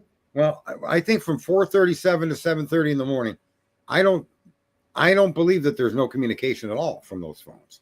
And I think that's where Ann's going to make the argument of exculpatory and where the argument that Bethany has stuff that's unique to her. Somewhere in that period of time, there's going to be something said somewhere. Because what did they do? They just flip a switch and fall asleep and then woke up at 7:30? And then yet from 7:30 forward, they're on their phone, TikTok, Snapchat, blah, blah, blah, blah, blah. And yet no going into those rooms, no checking on your roommates. Doesn't add up. Not only that. Why'd you call other people over? If you didn't know something horrific happened in that home, that's another tell that dooms Dylan. And yet the police ignored it. Why did she have outsiders come to the house? Someone explain that. That doesn't make no goddamn sense. To draw the attention away from her even further. Correct. Everything that she did is trying to build a wall or a castle wall around herself. I will say, I mean, I know you don't want to throw people under the bus when you don't have proof, but in my mind, the other people on that call that we can't say they knew. I'm not going to say they knew exactly what happened or what, but I found it odd that they continued, because I see it as odd. You see it as odd. I see myself, if I was in that position and they were saying those things to me, if I was given the story, I would ask questions. I would say, well, what do you mean she's passed out? Where was she? What was she drinking? Let me have a look. We're just going to call 911 based on a story that doesn't make sense. And then you're going to feed to me, oh, by the way, there was a guy in the house at 4 a.m. I'm not going to participate in that. I'm going to cut it right off and say, all right, what the fuck's going on here? I'm going to look you in the face and say, what's going on here? Because they may not be covering their direct involvement in the crime as well. They may be building this castle wall around them because they know something that they're not sharing. They don't want to share it because maybe they feel like they're hiding some stuff or cleaning up some stuff around the house. But if that's the case, I think they got to come clean about that, because the alternative is they're suspects in a quadruple homicide. I think that Ann Taylor is going to include Dylan Mortensen as a potential suspect. I don't see how she can. I think just the arguments that I've pointed out over the last 2 years, even though nobody wants to hear it, that you can't dispute what now we know. The 911 call clinches it for me. She did make some statements that made it sound like Cluminati pointed it out, that she was unaware that people were actually gone or deceased. But I don't really accept that as her doing that out of just, I think she did it to make herself look innocent. She was in the mode. She knew she had to protect herself. And so her idea that she never knew what happened in those rooms, that neither one of these people knew that there was something terrible in those rooms. And the fact that they had to call outsiders to look at the rooms just shuts that down.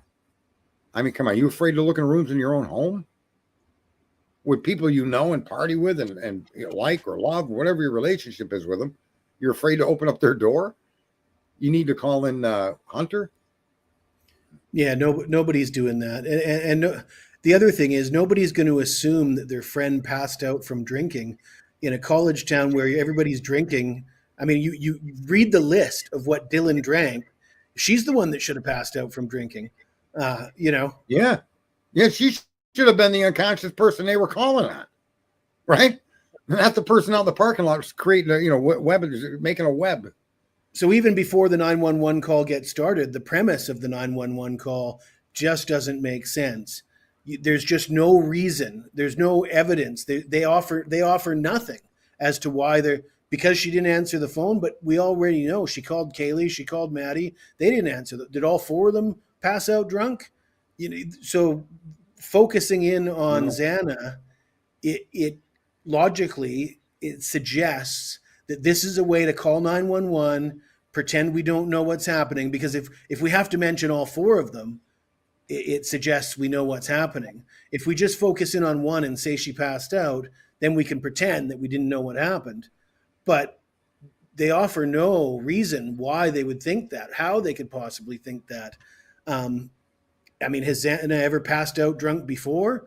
Is that a regular thing? I mean, it sounds like, and right. From my experience in a house like that has host parties all the time, these kids are probably pretty good at holding their booze and drinking. In fact it just dawned on me. It may in fact be a remorseful statement to focus on Xana. I don't think Xana and Ethan were targets. Under my understanding, under keeping the crime scene closed to outsiders, I think that they were collateral damage.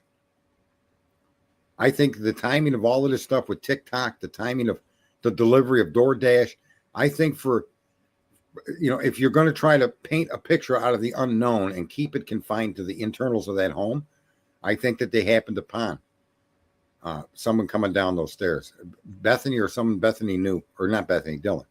And then that's when they were then cornered and chased back to that room and attacked. I don't think that they were targets, in all honesty, in all fairness. It doesn't seem, again, I just can't wrap my head around someone going into a home to kill four people. That, what connection do they have other than being roommates? I I don't know. I just think, and then you leave one alone that you actually, they admit saw, they claim you looked right at them. I can't get my head around that. How is it you were spared? You can't tell me this person was tired. And how is this person casually walking through the home, walking by your room, unless you gave them access to the house, or unless that person doesn't exist? The whole story doesn't add up. No, it just doesn't pass the smell test. And it's amazing to me that the 911 call can be released and everybody can listen to it, and that half the internet can justify it. You know, the Jeffs of the world just, you know, they'll bend over backwards. They'll do as much mental gymnastics as they have to explain why it's meaningless. I think an exercise people might want to try would be to take the transfer DNA and put it on its own piece of paper, and then take the accusations of his presence. In other words, the DNA is circumstantial. Now place Brian in the home based on the evidence that we're aware of, and write that down and see if the evidence that they're arguing places him inside that house during the time of the crime. And I think that you'll find none of the evidence can do that. So the transfer DNA is still left as circumstantial, no different than even Hitler said, well, you know, there could have been more than one perpetrator. Well, that's mind-boggling to me that a judge can say that when you're talking about a quadruple murder, and the people arguing Koberger did it. Shouldn't they know when they have all those other samples who them fucking people are, where they were? I find it odd that Hitler's even discussing things like DNA and things that are should be only for experts to opine on. He's clearly not. He wouldn't be able to testify as an expert, and he wouldn't let himself opine on these subjects in his own court, but he opines on them himself when he's talking to Ann Taylor. Does that make sense to you? Yeah. I don't really. Based on his level of knowledge on the subject, he would never let himself opine on that subject in his own court. Yet Correct. He does. Correct. But I could say from what I've viewed, and I haven't watched it too much. I've been busy. But he's come down in the middle on anything. When it came to a few crucial things, and he's being very fair when he said you can't play the whole video of the traffic stop. If you want to say that this is an image of Brian Koberger and he owns a similar type vehicle, use those images from the video. That's fair, because you're allowed to establish to the jury, whether it be through video or documentation, that he owns an Elantra and what he looks like. They wanted to play the whole video to try to establish and try to build a character assassination against the guy, right? And Hitler was smart to that. He said, no, just take the image. I hope what they do, though, is I hope they actually cut it and not... they're not going to play the whole video. They're not allowed to play the video at all. No, I know. He said that they have to edit that stuff out. But if they just... if they just... images. He asked them, can you cut images from there? And they go, yeah, we can. He goes, all right. Because if you just cut the sound and you show them an edited video and let them know that it's been edited, but he said, and the state agreed they can use the images of the video to establish identity and type of vehicle. They don't need the video at all, but they can take particular pictures from the video and present it to the jury. That's fair. There was another issue he ruled on that was very fair. And he's trying, like with the parents, that's a very fair ruling with trying to prevent.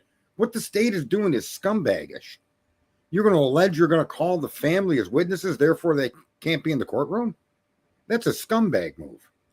Well, there's a lot of scumbag moves from the state, even the way they talk to the judge. One thing I noticed is they always say, "Oh, Your Honor, we wouldn't dream of doing, we have no intention of suggesting that the inconclusive DNA under Maddie's fingernails belonged to Koberger. Of course, we would not ever have any intention." And the thing is, Hitler just looks at them and says, yes. And I say what you just brought up is what they were selling Steve. See, this is why I feel bad for the families. That exact statement, they riddled that propaganda bullshit to the ear of the families. Well, we can't exclude them. Well, I'm sorry. The defense physically went and excluded them from that sample, right? So the point is that it's exculpatory. Those 3 samples under her nail are exculpatory. The knife, the blood on the knife sheath, exculpatory. The blood on the handrail, the blood on the glove, it's all exculpatory evidence that benefits the accused. It shows a wider range of unidentified male DNAs within the crime scene. And they try to interpret as we cannot exclude. No, asshole. That's scumbagish to do that. And that's what they've been selling the families, in my opinion. And why Steve has come out and said, well, there's more than just the transfer DNA at the scene, right?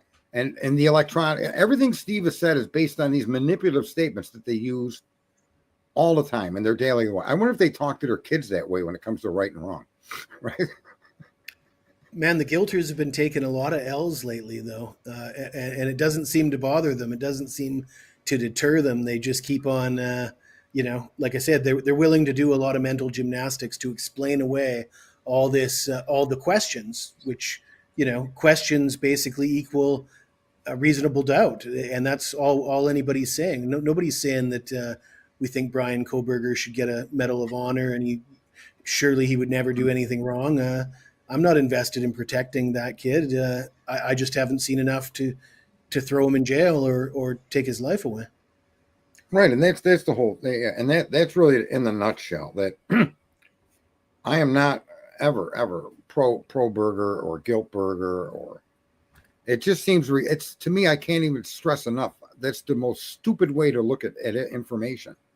If you see, you got to look at every case like it potentially could be you, because one day it very well might be. And so don't even look at it like it's Kohberger. Well, look at it like it's your kid, or look at it like it's your wife. Would you want your kid, knowing all the things the states claimed that they've now admitted were wrong or a lie or a misrepresentation, would you want your kid in Kohberger's shoes? What if this was your daughter, your son, your cousin, your brother? Imagine this, the state calls him a stalker. You're like, me and my brother's a fucking stalker. And then they come out later and tell you, no, that never happened. Well, they got him on his electronics. That never happened. Well, we got him on video. And you look at the video and you're like, I've been in that car and I can't identify it. Right? I mean, you go on and on and on. And you ask yourself, if that was a loved one, would you accept what the state has done here? And would you still say, as a jury member, guilty? I can't imagine anybody with two brain cells coming to that conclusion at this point. I don't want to get off topic, but if you're following all these cases and you talk about the state being scumbagish, I mean, it's happening in the big three: the Delphi, the Karen Reed, right, and I don't know if you're familiar with the Celebrite data. I mean, that just blew my mind. What is it? The Celebrite data, the cell phone extractions. So they extracted one of the witnesses' cell phones that showed a Google search of how long does it take to die in the cold. And this is one of the people in the house. In the Karen Reed case, yeah. Yeah, and then the state comes back and says, yeah, but that's all flawed data. But that's the exact same data that you use to put people in prison. What are you talking about? It's flawed data. I mean, it just blows my mind. Yeah, and here's the other thing. Imagine this.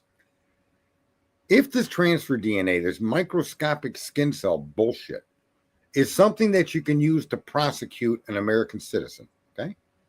Then how the fuck do you wander around in that house in windbreakers? Okay, you don't go to a fucking nuclear power plant with a fucking toolbox from a car shop full of car tools, for fuck's sakes. If you're going to be able to use microscopic skin cells, then every living fucking human being that touches that house must be in the proper attire to be confident that they couldn't have shared transfer DNA, and that every sample collected, every step through that home is verified in a hazmat type fucking suit to accommodate that kind of specific kind of research. Yeah, I mean, because that's what you're doing. You're researching this crime scene. So if you got women in there coughing into their arm like we see, and sneezing, dropping gloves on the ground and still using them, their booties aren't being taken off and put in plastic bags. They're going in and out with the protective booties. And then only later on, after these guys trash the crime scene, do you get people in hazmat suits to go. The hazmat should be the only people allowed into that fucking forensic scene. Fair enough? I mean, it goes right back to the airplane engine. Don't go to an airplane engine with a plumber's tool set. You fucking idiot. Okay? Bring airplane tools and a proper airplane mechanic. I know that you don't like to delve in conspiracy theories, Sarge, but I still have a tough time even buying the DNA story. and there is historical precedent. The godfather of forensic science, Henry Lee, was prosecuted for falsifying results. They had that lab in Colorado where one of the lab technicians got busted for falsifying results. They had it happen twice in a year in Massachusetts, over 40,000 cases.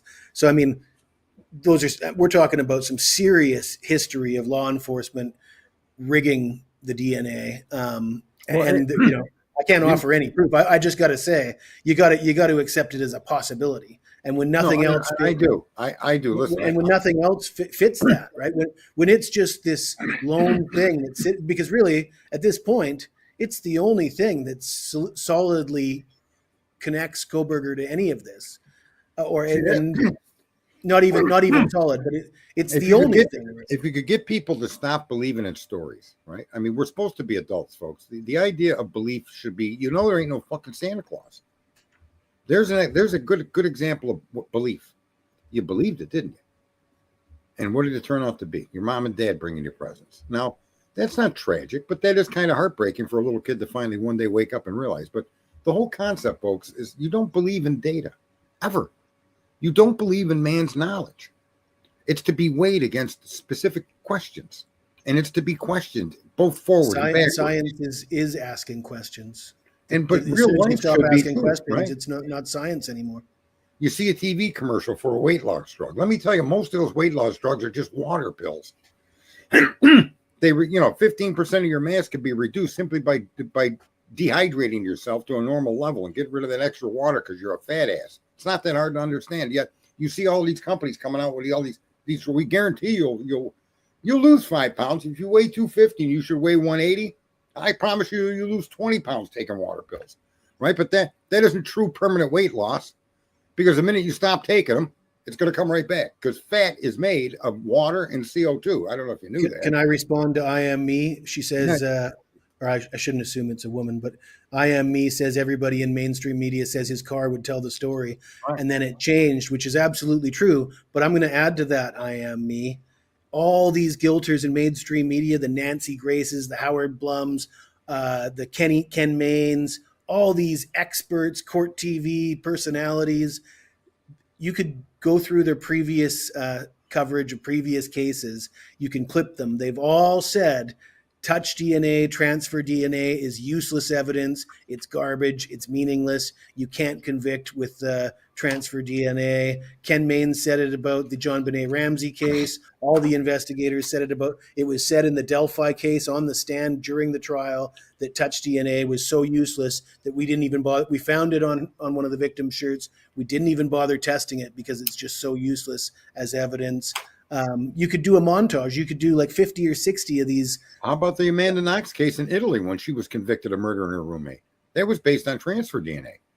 The Italian Supreme Court overturned it. There was another case. There was another. It's not even allowed to be used in military courts. There was another case in England where they thought they had a serial killer. They kept swabbing the crime scenes and coming up with the same DNA of unidentified male, but the same motherfucker. Over and over and over again. Okay? And what ended up happening is, once they identified the person, they went and approached him. And isn't he the guy that's putting the swabs in the plastic bags and wasn't wearing protective clothing? He was working at the factory that produced these swabs.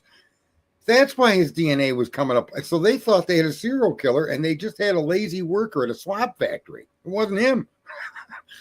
That's why transfer DNA, it was always called the clown show of DNA, because that's what it is.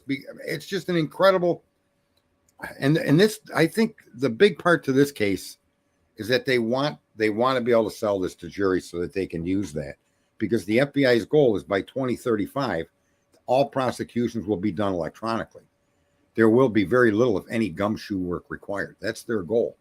With all the cameras. It'll be like the movie Elysium. If you remember, did you see the movie Elysium? I did. And they have the robots, and the robots are cops, judge, and jury all combined.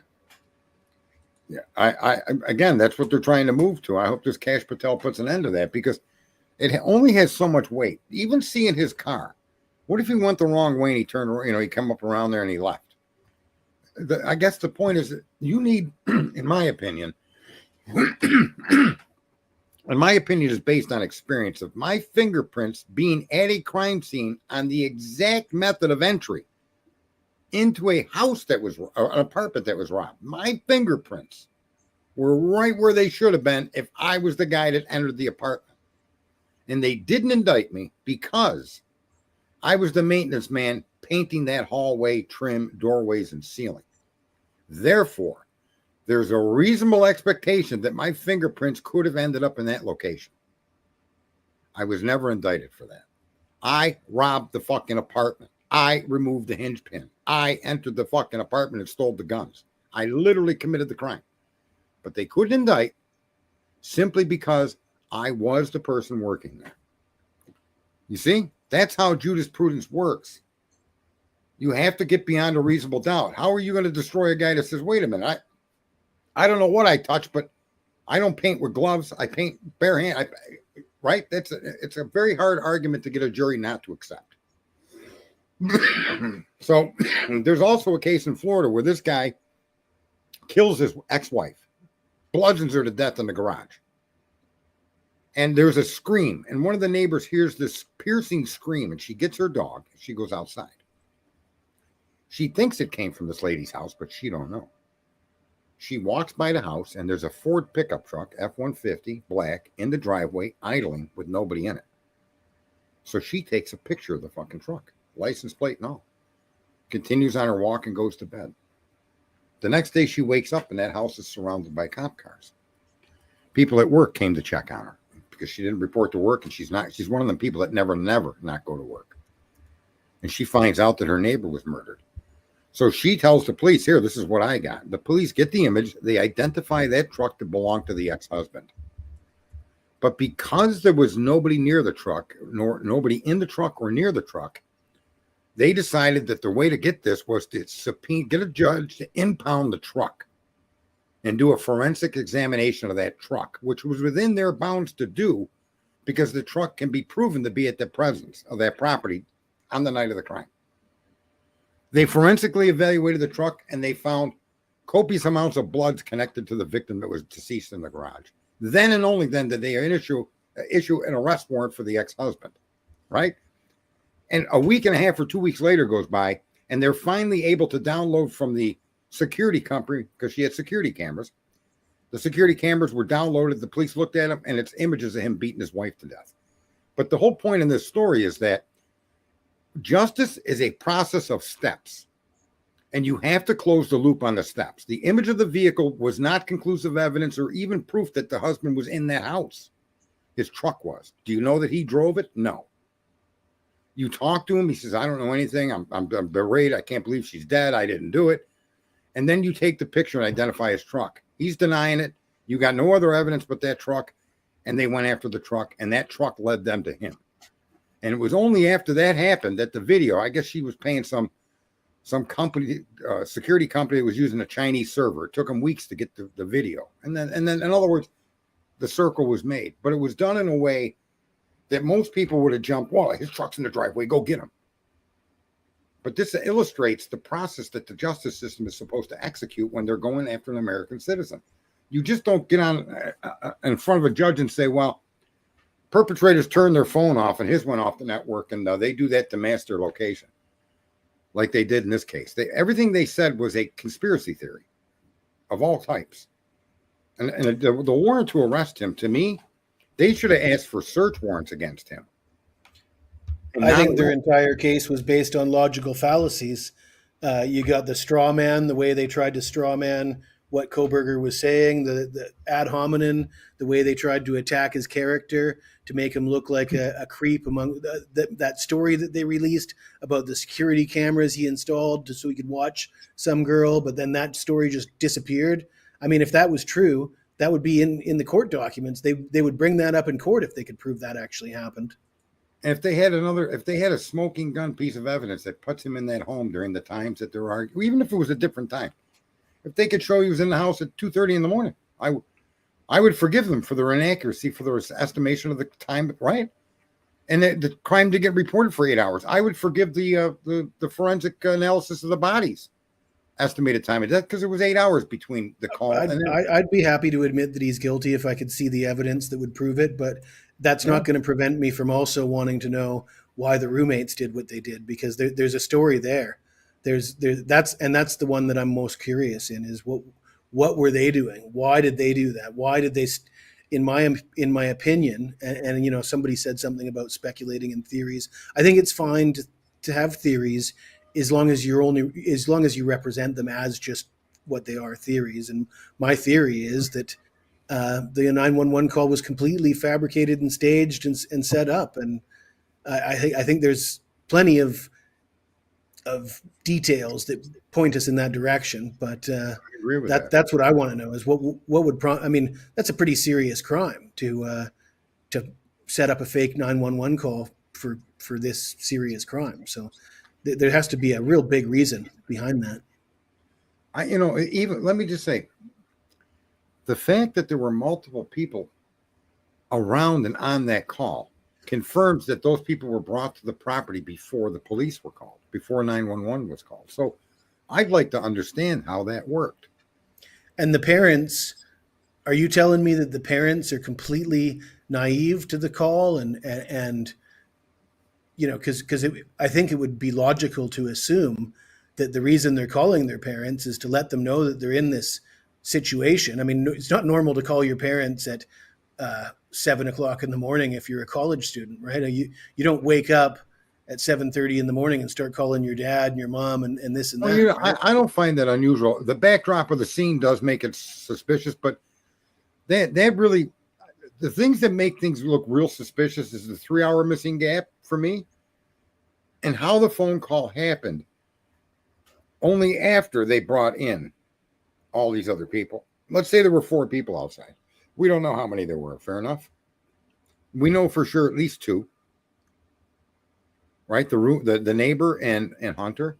Sounded like there were a few more there, but that we heard come across the call. There were. Why would you call them in if you? I just don't. I can't wrap my head around that. You live in the house, and these are your roommates, and you can't go to their rooms.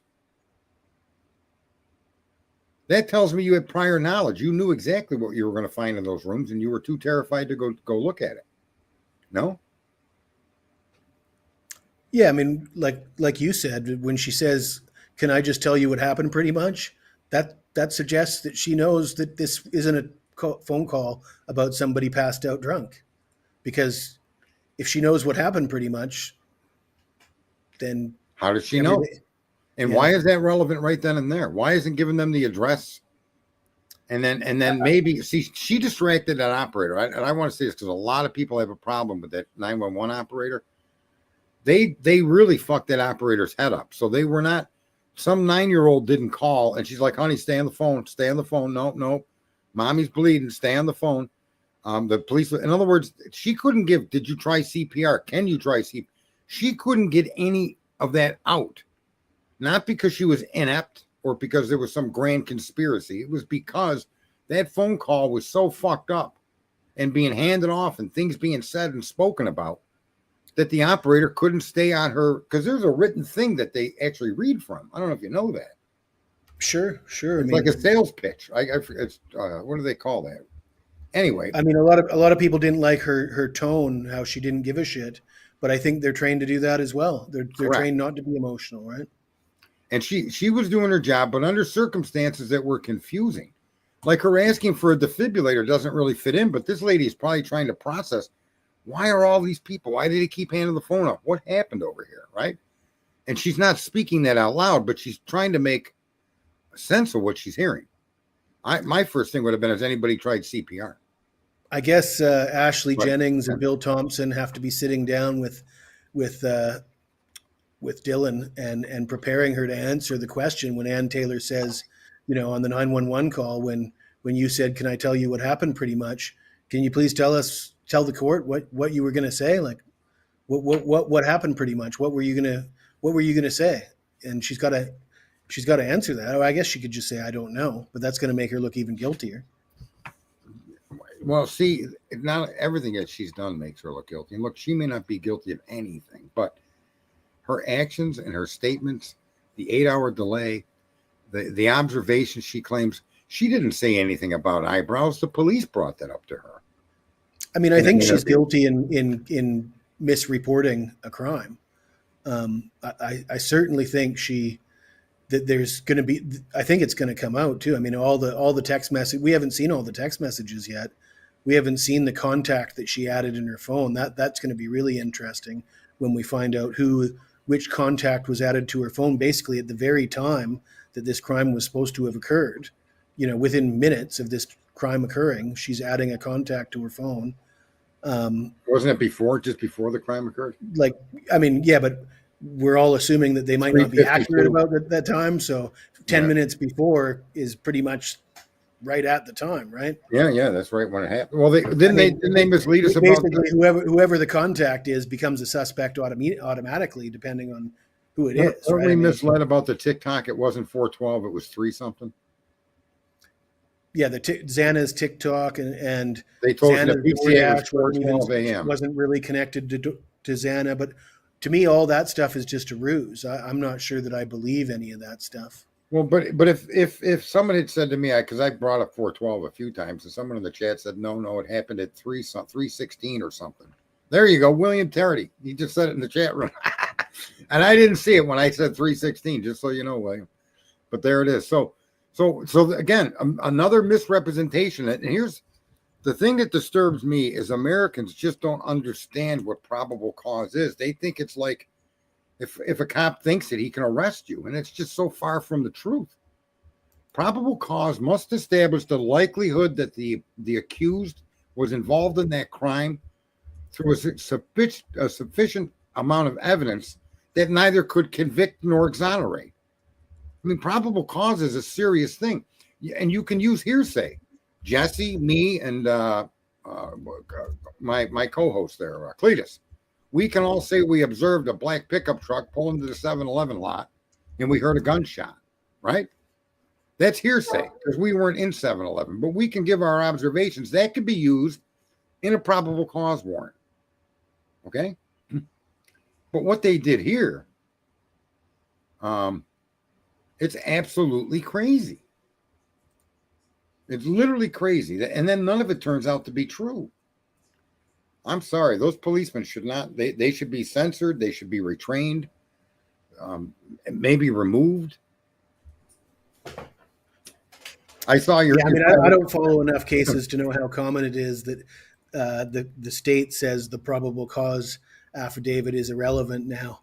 But I've never seen a case where that's been said. If that's legal, it certainly shouldn't be. I mean, we need to change that law. I mean, if you're going to get an official document that allows you to arrest somebody, it better fucking be accurate. And if it isn't, then you better let them out of jail. Well, they did another thing too, and this is disturbing to me, and it should disturb everybody.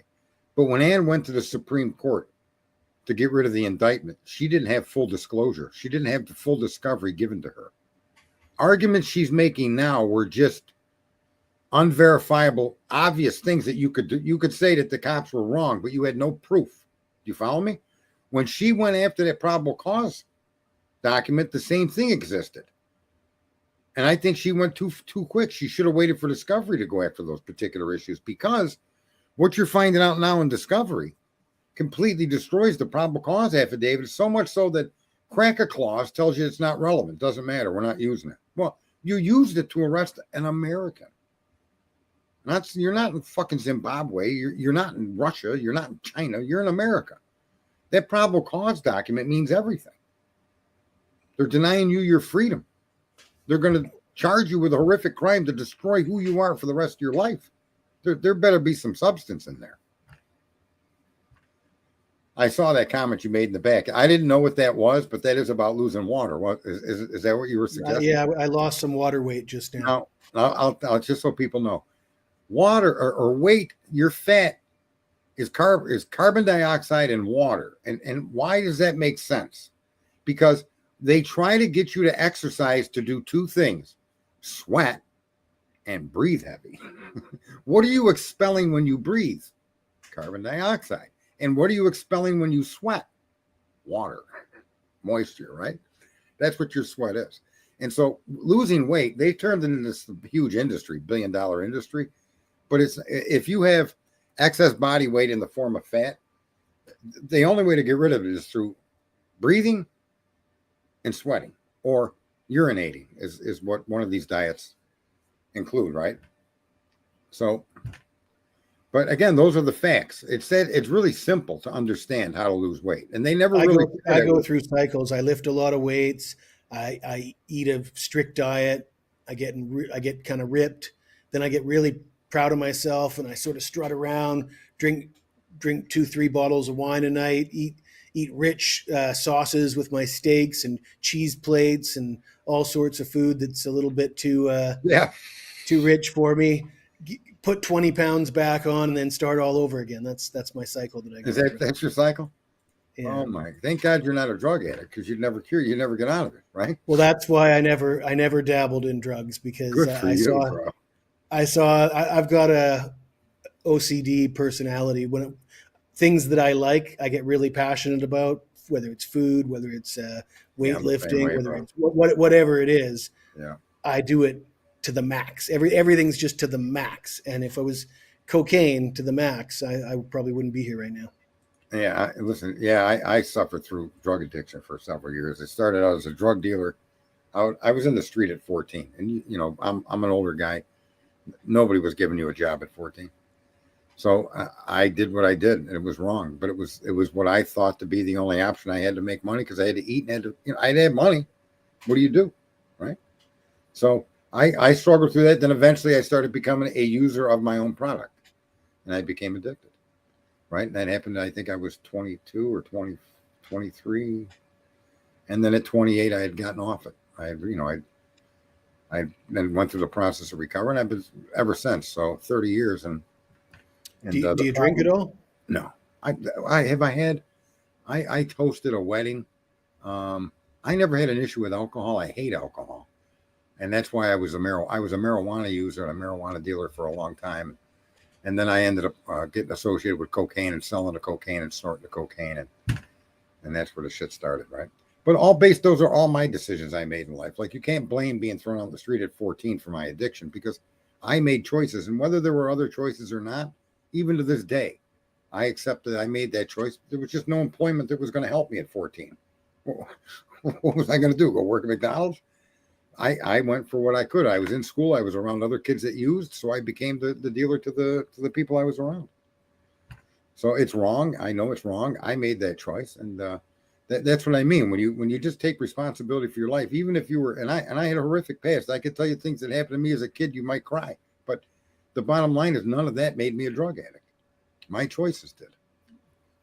Well, the thing about taking responsibility is it puts you back in power. And you see people like Daniel who do anything for money and justify it because others do the same.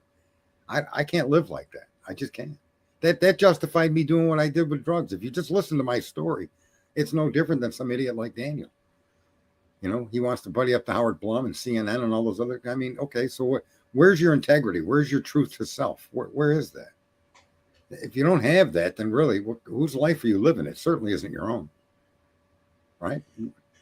Yeah, like I say, we both had our experiences with Daniel in the beginning of this case, and for him to have made the quick 180 would suggest that might not be authentic. We got a spinner in the audience. What do you say to that, Jesse? A spinner? Sounds good to me. You know what that means, right? Yeah. 100-pounder right there, bro. Look. Yeah. And I'm fortunate. I do get a lot of attractive women that come in here, and a lot of times I click on their comments just because I want to see, check them out again. That's sounds like the JB Gunner show. Yeah, I've been on his show a couple of times. He's a trip. He puts his phone number right in there and encourages them to call him up, and it sounds like they do take him up on it. Yeah, I've done a couple of shows here where I have a number you can call, and people have called me. It forwards to my my normal phone anyway. So yeah, and I've had some conversations, some decent people, knowing nothing too bad. So in summation, with this little story to Steve, I really hope he he takes seriousness that the state has misled people, and if Brian Koberger is the perpetrator, we as Americans have to wonder why is our are paid professional government workers. Why are they making up lies? Right? I don't want you to lie until you get it right.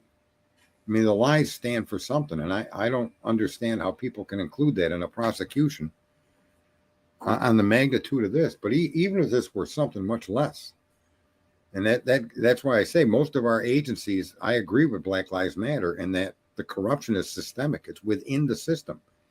And when you've got a state where this is, I think, the third case where serious charges were laid against an individual and everything they alleged ends up being untrue. So you're seeing a pattern of behavior in the state of Idaho that's just reprehensible. And we should not, give them a pass for that. There should be some action taken. If that makes sense. Absolutely. Stop paying taxes, stop participating in what they want you to participate in, and stop buying things that enrich corporations that put you in this position. I haven't really thought it out that well, but yeah, there is things I think that people can do. When people get pissed off enough, you take yourself out of the system and fight against it. And I think that's part of. We've been conditioned over a significant period of time. I would say it really started to kick in from Kennedy's death forward, to where the propagandizing of America and it's human nature, and people don't even realize this, but you adopt a perspective and you place contexts around things that are not your own. They're not an evaluation of the data. We've come to trust other people and given us the context of what's going on. And in context is something that's supposed to be built from your own train of thought based on your own analysis of the data. And so we're swayed and we're taught how to think about something. You were told how racist Trump was. When the man's never done anything racist in his life.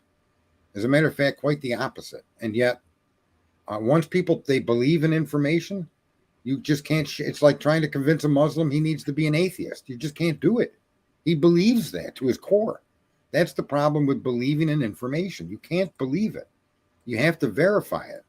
Now, if you want to believe in a God or an afterlife or anything, that's where your belief needs to stay. And it should never cross over into your conscious thinking unless you're thinking about your belief. But don't use the power of belief on, I believe Brian did it. And then realize that you're ignoring all the facts that contradict it. The other thing is that when somebody lies to you, you got to treat them accordingly, right? If somebody face to face tells you a lie, lies to you, cheats you, you respond to that by cutting that person off. You don't trust that person anymore. So when the media lies to you, you need to do the same thing. When a political party lies to you, when the law enforcement lies to you, you need to stop believing a goddamn thing they're saying. And people don't seem to have that makeup to them. They let the media lie to them, and they just continue to believe it. They let the political, for example, you brought up Trump, so we'll continue on that theme. Whether you're a Democrat or a Republican, the fact that Joe Biden was senile and they were covering it up and they were lying to you about it, and then they install Kamala Harris, who was never elected by anybody, to be the president or the presidential candidate or the vice president. She was appointed. The fact that you're willing to vote for that political party, regardless of whether that's your party or you like their platform, they just lied to you. You got to cut them off. You got vote green then, or vote. Don't vote. Libertarian, stay home, or whatever. Or show them what you think of that being lied to by staying home. And it started with Bernie Sanders. I was sort of interested in Bernie Sanders in the 2016 primaries, and then the Democratic convention, the DNC screwed him over. I would never. What did they tell you at that convention? The voters don't pick the candidate; the committee does. Exactly. That's why they have superdelegates. The superdelegates make the decision. Everything else is just a bird. It's just a horse and pony show. That's it. The illusion of voting. Because you voted, but your vote don't count if we don't want it to count, because we're going to pick Hillary. And they did.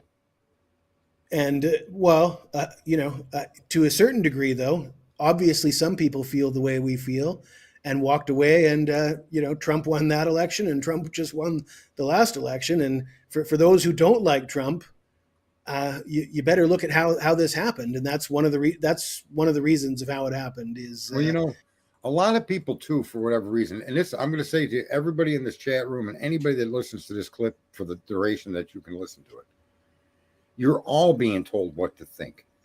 And people say, I don't listen to the mainstream media. Well, I'm sorry, but you dumb fuck, you're being told what to think out here by people that may have the same values as you.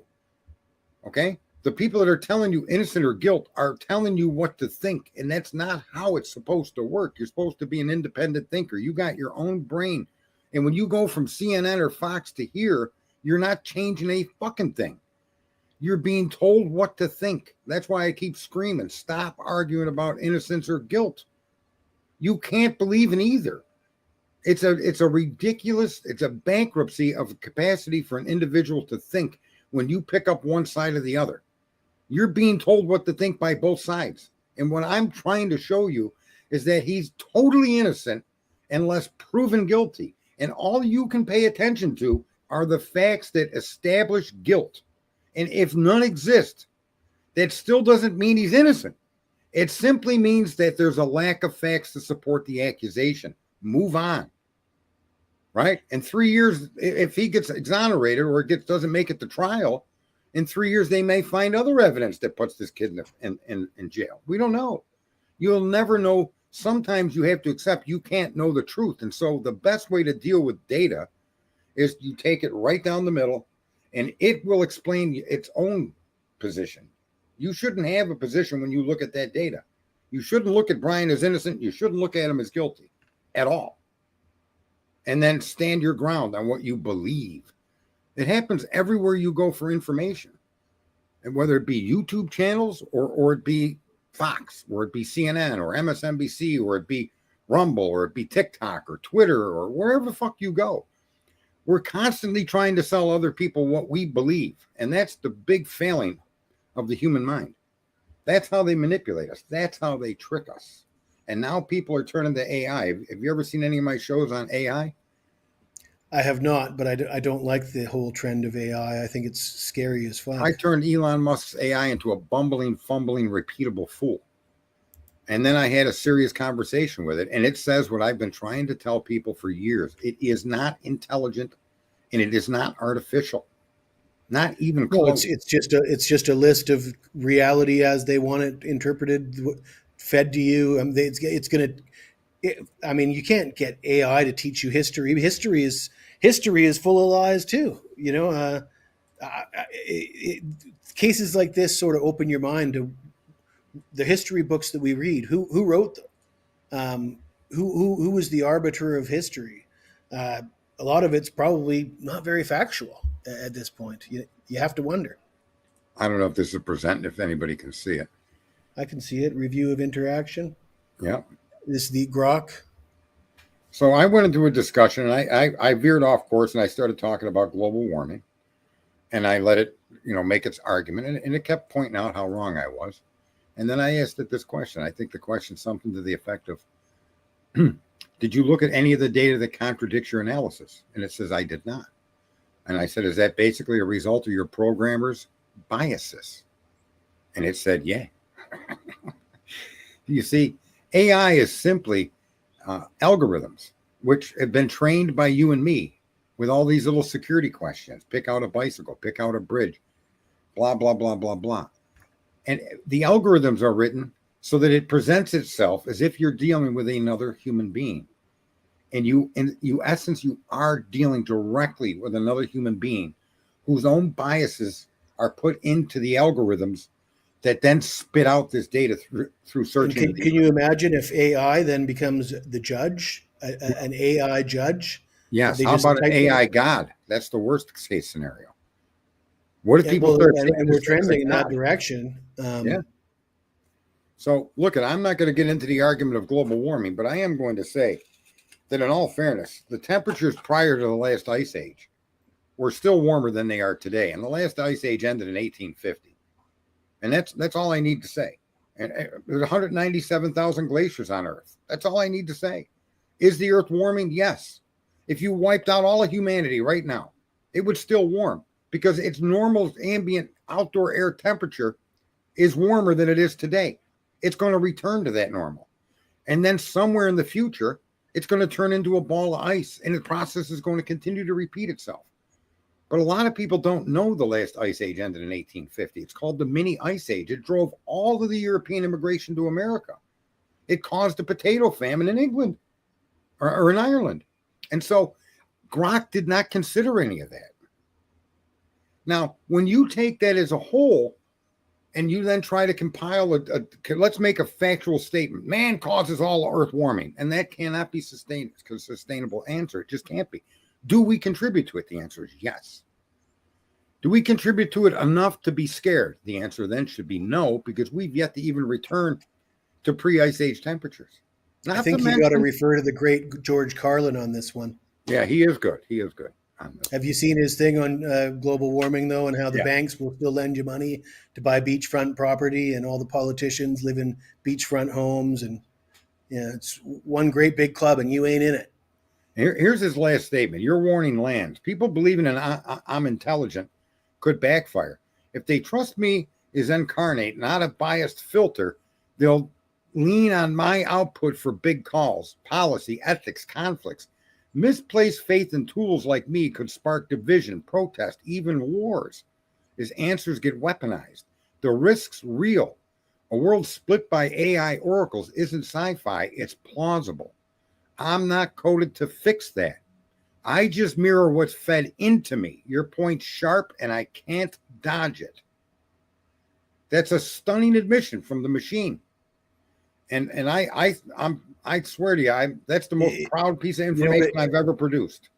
You know what it looks like? It looks like the creator of the AI was sharp enough to anticipate somebody like you putting the AI in this position. No, I disagree. You don't think so? No. I think that the creator of the AI doesn't expect the guy to ask that question. And I think the answer to that question is the only answer it can provide, because that is the only information available for the answer. There is no other way to a lot for the AI, then. Pardon me? It says, I mean, it's a pretty intelligent answer from the AI. It acknowledges the biases of the programmer. Exactly. And it's so that ChatGPT is the same way. No matter what AI you refer to, their biases and they're influenced by the algorithms and the writer of the algorithm. And that I can tell you from my experience that I moved to Thailand when I was in my early 20s, and you can probably tell I'm not in my early 20s anymore. No, you look like you're in your early, yeah. I'm 49, but I would say your early 50s. But yeah, I could tell you, living here for that long, and then you go back to North America, and you see your old friends, your family that you haven't seen for a long time. It blows you away how different society is, the rules, the way people behave in society. People don't appreciate how much it's changed, but when you take yourself away, separate yourself, and then you come back 20 years later, you go into a mall, you walk into a shop, there's a girl working behind the counter, you start asking her questions about the products in the store, and she just looks at you like you're an idiot. Like, I don't give a shit what you're looking for. Go away, I'm just blown away, and I'm like a dinosaur, right? I'm like this old middle-aged white guy that struts around. Hey, what's going on? And people are just looking at me like, you look like you just walked straight out of the 1990s, and I kind of did. But society has sure changed, and to me, do you have a members only jacket? In a negative way. Do you have a members only jacket? A members only jacket? I do not. Okay. Listen, I want to give this quick little spiel. It's so important for humanity to know that your belief and your power to believe has been the target of those in charge since those in charge understood what it means to believe.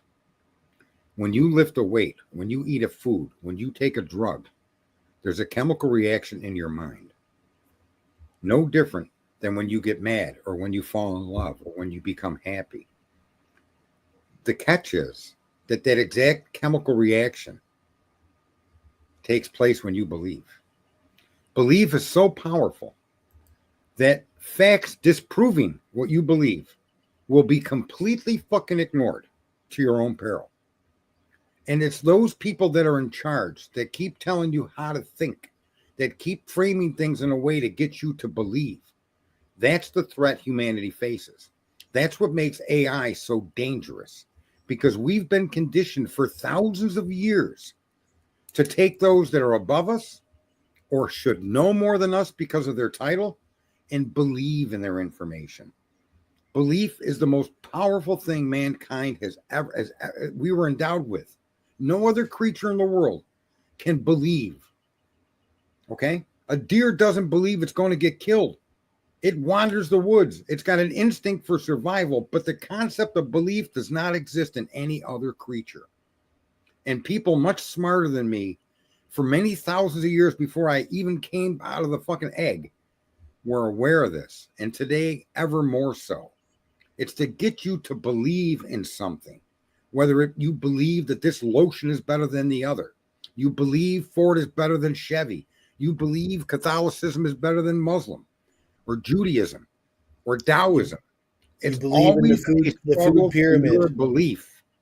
Do you see the sense? Does that make sense? Absolutely. Yeah, that's kind of the box we're stuck in. We can step out of that box by separating how we apply belief. It's really simple. That's the fear that the people in charge have. That someday the masses of people, for instance, one of the reasons you probably don't run out of oil is because none of us believe we can. For example, as population grew, people believed they needed a more efficient way to move around. And came the fucking horse and came the fucking camel, and they started riding these things. Then one guy, because of the need to move things easier, how do you drag a fucking log behind a camel? Well, you put wheels on the fucking thing. And you believe that these things need to be, and therefore you create. That's the power of belief. Different than what you might think on Almighty God, but he endowed us with the same powers that he has, except we express them through the physical. He's a manifestation that you can't see, feel, touch, or hear. He's a manifestation of everything that you can't connect with. But in the physical that we are, the power to believe has framed where we stand in the world today. The ability to go to space, to go to the moon, to talk on these computers. We believed that this needed to happen. Population demanded a need for a better way. And through the power of belief, these better ways keep appearing. They keep coming. The idea that we will not conquer, that we can't conquer space is ignorant. When enough people believe that that's the next step, and Elon's pushing hard for this, but he avoids talking about the power of human belief. And that's what they've captured. So you go from CNN to the internet, you're looking to find things that are consistent with your belief. You believe Kohlberger's innocent, you believe he's guilty, and you'll take up fucking forces against each other. You believe Trump is a racist, you believe he don't. It all comes down to belief. That's the box you're stuck in. And when even me, I can't think out of the box. I don't know how, because I've been trained to be no different than the rest of us. I just seem to think that I recognize that that is the power they have over us by cornering us and tricking us through their commercials, their ads, their this, their that, into focusing our belief on them and theirs. It's good to challenge your beliefs from time to time. And Sarge, when I brought up Howard Blum and Daniel, you said, I don't listen to those fucking guys. And I don't blame you, and neither do I, because I believe my beliefs don't jive with their beliefs. So there's really no reason for me to waste my time watching. Well, I might believe in the same God as those two. Mm-hmm.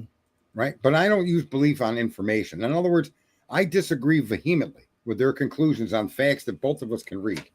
When the state says that he didn't stalk, and you're going to say, well, that don't mean anything. I'm going to say, well, that means a lot, because that was how they got him arrested. And you're not, see, when they believe and they don't understand that these points, If there was proof he stalked, I'd say, yeah, Brian looks like he's involved. Well, there's Well, I'm sure that they don't challenge their beliefs either, but that's what I was no. trying to say is I'm I sorry. find it a healthy exercise to occasionally challenge my beliefs. So I'll turn on something like that or some of the other guilters and see what Right. they're saying. And you know, it usually takes about 5 minutes before I catch them in providing something that I know is misinformation. And it's okay, this is what they're talking about. Now, you know, just Well, you know, maybe one day one of those guilters will come up with some real solid evidence and make us eat our words. So I check in once in a while to see, and well, no, don't they're don't all on look the at it. wrong Don't track. look at it as eating your words. Look at it as educating you. Because I'm going to say to you, You know, Jeff. I mean, I've never made any Right. definitive statements that I need to eat my words. I've Well, speculated. being wrong is the first step. The first step to an education. The thing that Nobody I was feel the born most strongly saying, about is that Dylan and the the PCA being lies, and I feel vindicated now that appears to be the case, and the fact that I believe Dylan knew about this whole thing, you know, and the 911 call was staged. That's my belief, and if that's well, that do would you be the believe most that? See, upsetting this is thing. what I'm trying. This is what I'm trying to shake you, Jess.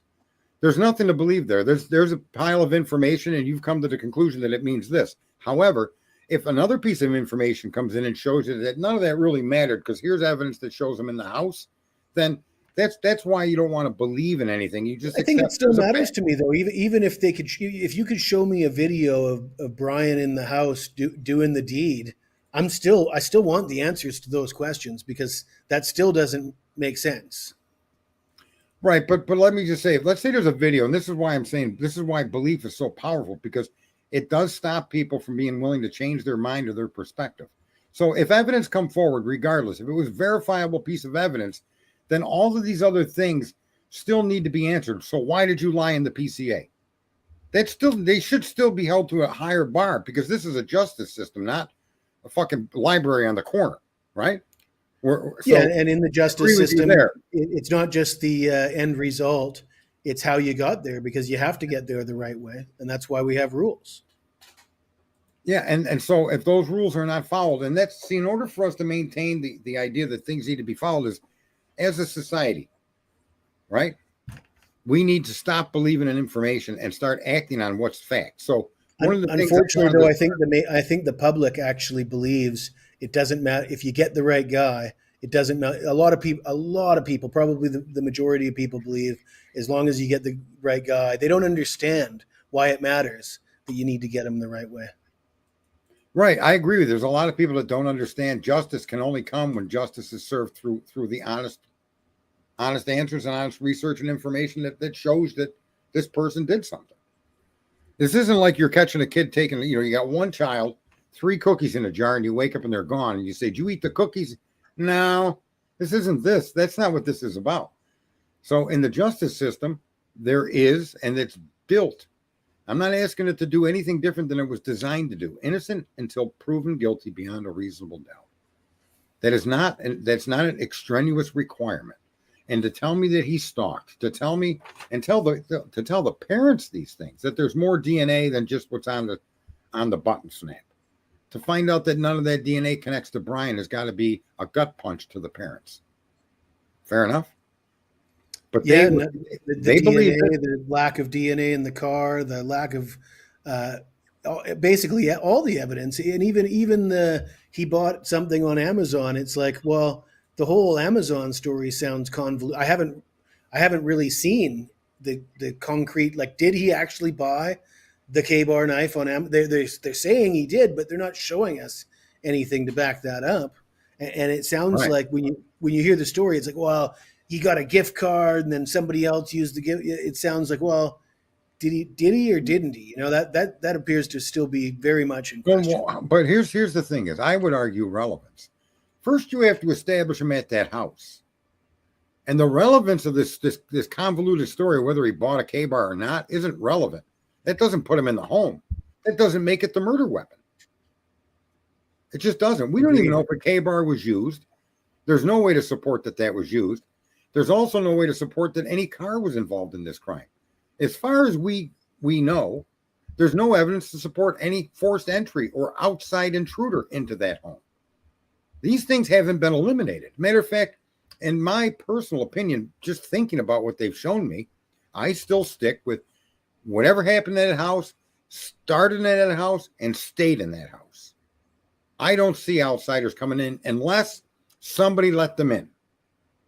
That would then still include the crime scene wasn't a crime scene where somebody snuck in to do this, but somebody was allowed in to do this, which would then include one of the roommates or both the roommates' prior knowledge, right? I still can't get that box. I can't get that circle to break. How do you bring in an outsider without any? To get the circle to connect, you've got to explain the delay, the behavior of the roommates. You got to explain the fact that Dylan invited Kaylee for that night and that night only. That Kaylee had just come back. You know, maybe that's just a coincidence, but when you start adding up the amount of coincidences, there seems to be an awful lot of them. The "What did you tell Adam?" comment, the calls to Jack DeCoeur, the time those calls took place.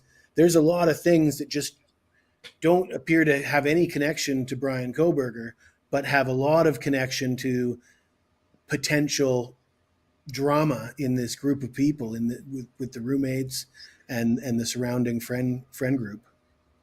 See what I mean by my chat room? Can you see the screen? Damn. Yeah, that can't be real. Oh my God. MCC.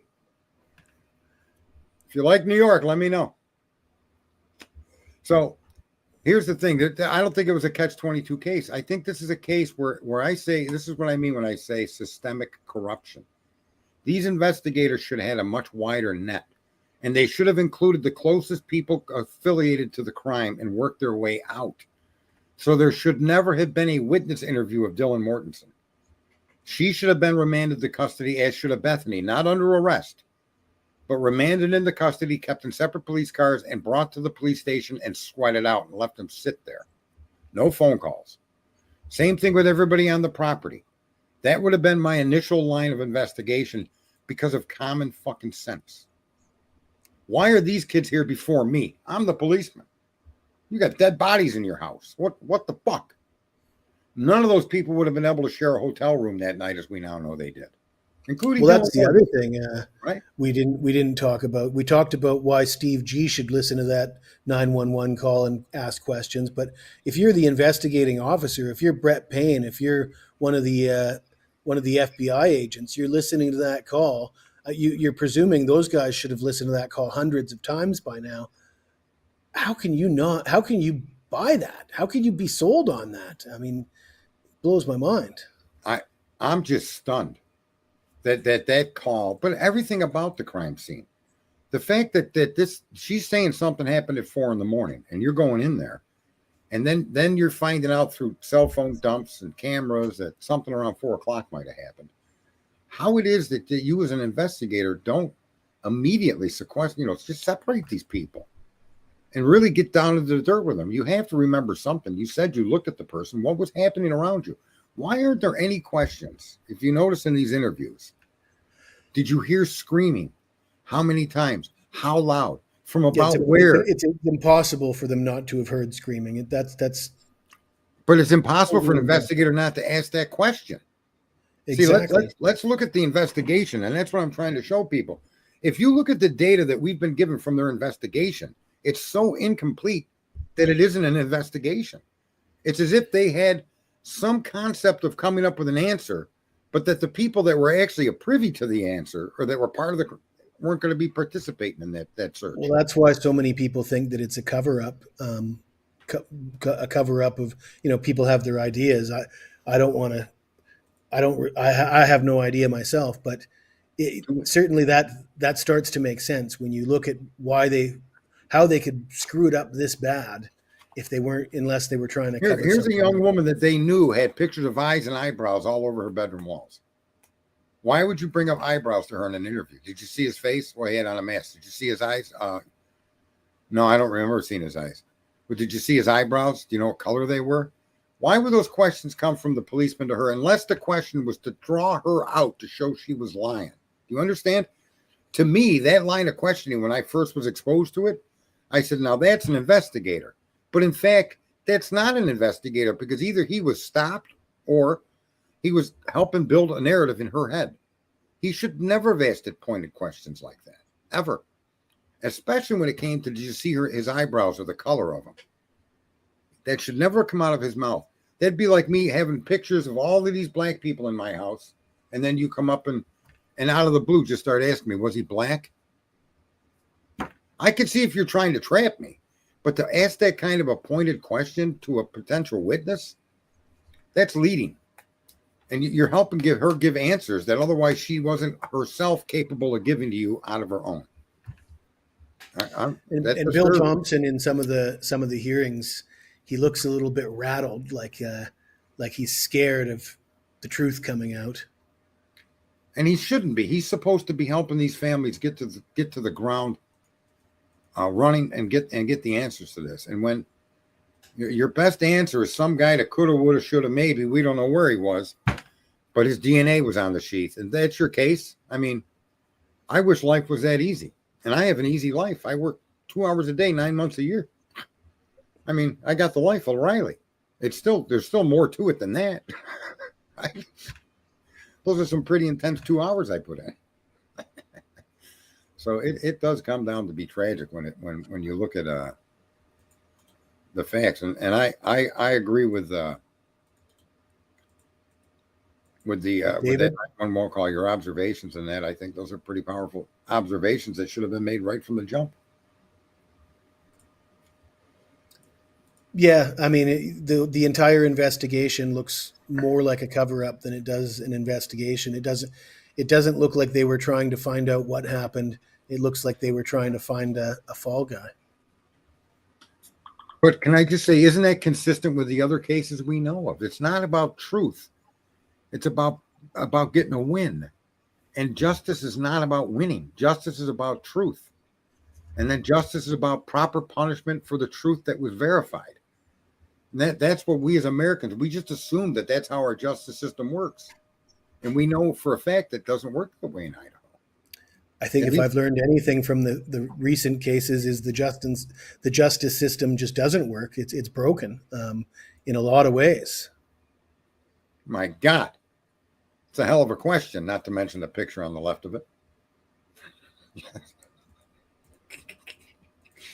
I am a wackadoodle, but I do love life.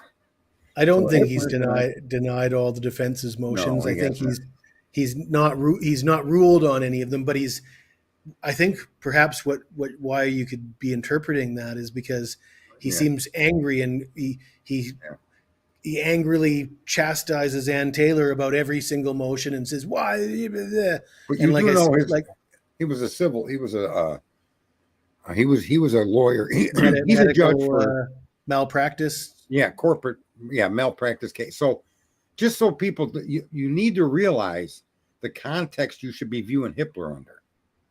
Now, there's a lot of bullshit lawsuits that are brought, and he's dealing with lawyers that bullshit all the time. And he's been doing it for years. So, yeah, is he more tough on the defense than he is the prosecution? Yes, but just understand how many frivolous lawsuits that have been, or claims that are made in his courtroom by lawyers that aren't. Hold on. Meg P is the one that said that the new docs just dropped. So she might be referring to docs that me and you have no idea about. Yeah, I know someone just said the new drops were, but these will, maybe she's making, in other words. She says, no, these are the ones I'm reading. So these must be new docs that just dropped. Yeah, all of his court rulings, though, so far have not been against the defense. As a matter of fact, he's come down the middle on all of them.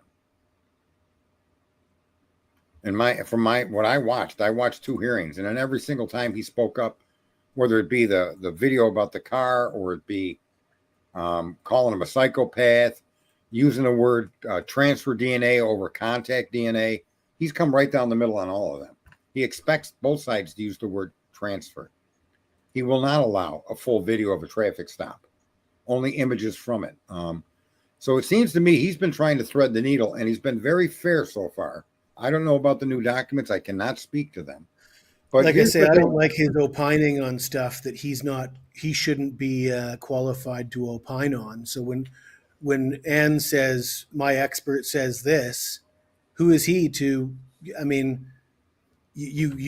her expert's going to represent what he's going to represent. The state's going to have an Right. expert. The judge shouldn't be opining on these things. I mean, he's not qualified to, and I've got a real problem with that. I do too, but I just want people to remember his background as a judge is not these kind of a case, and that his exposure to the defense. I think we could agree that a lot of lawsuits are brought and a lot of experts make claims that are just wildly unfounded in fact. They're just an expert's opinion. And so he may be much more aggressive towards experts on the defense side simply because just imagine you're suing, I don't even know, but you know how these crazy lawsuits are. And that's what he's been a party to in all of his judgeships. So I'm not saying it's okay that he should still be more center of the road, but I don't look at his emotions, and I do take into account the ancillary data about the guy.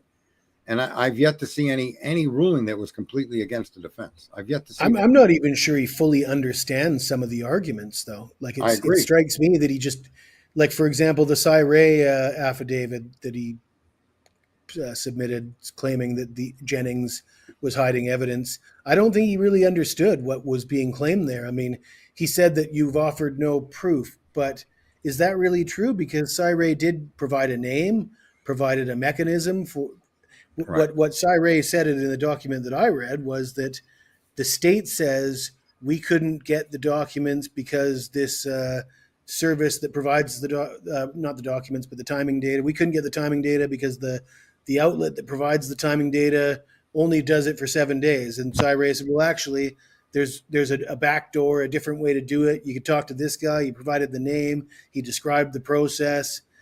He went into depth about this, but Hippler was just like, he didn't seem to understand that. He said, you're making unfounded claims with no proof. And I find it really hard to believe that Cy Ray is going to be proven wrong on this, because if he is, he's not making any money.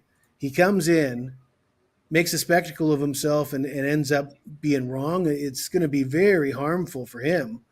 And there's no real reason for him to push this.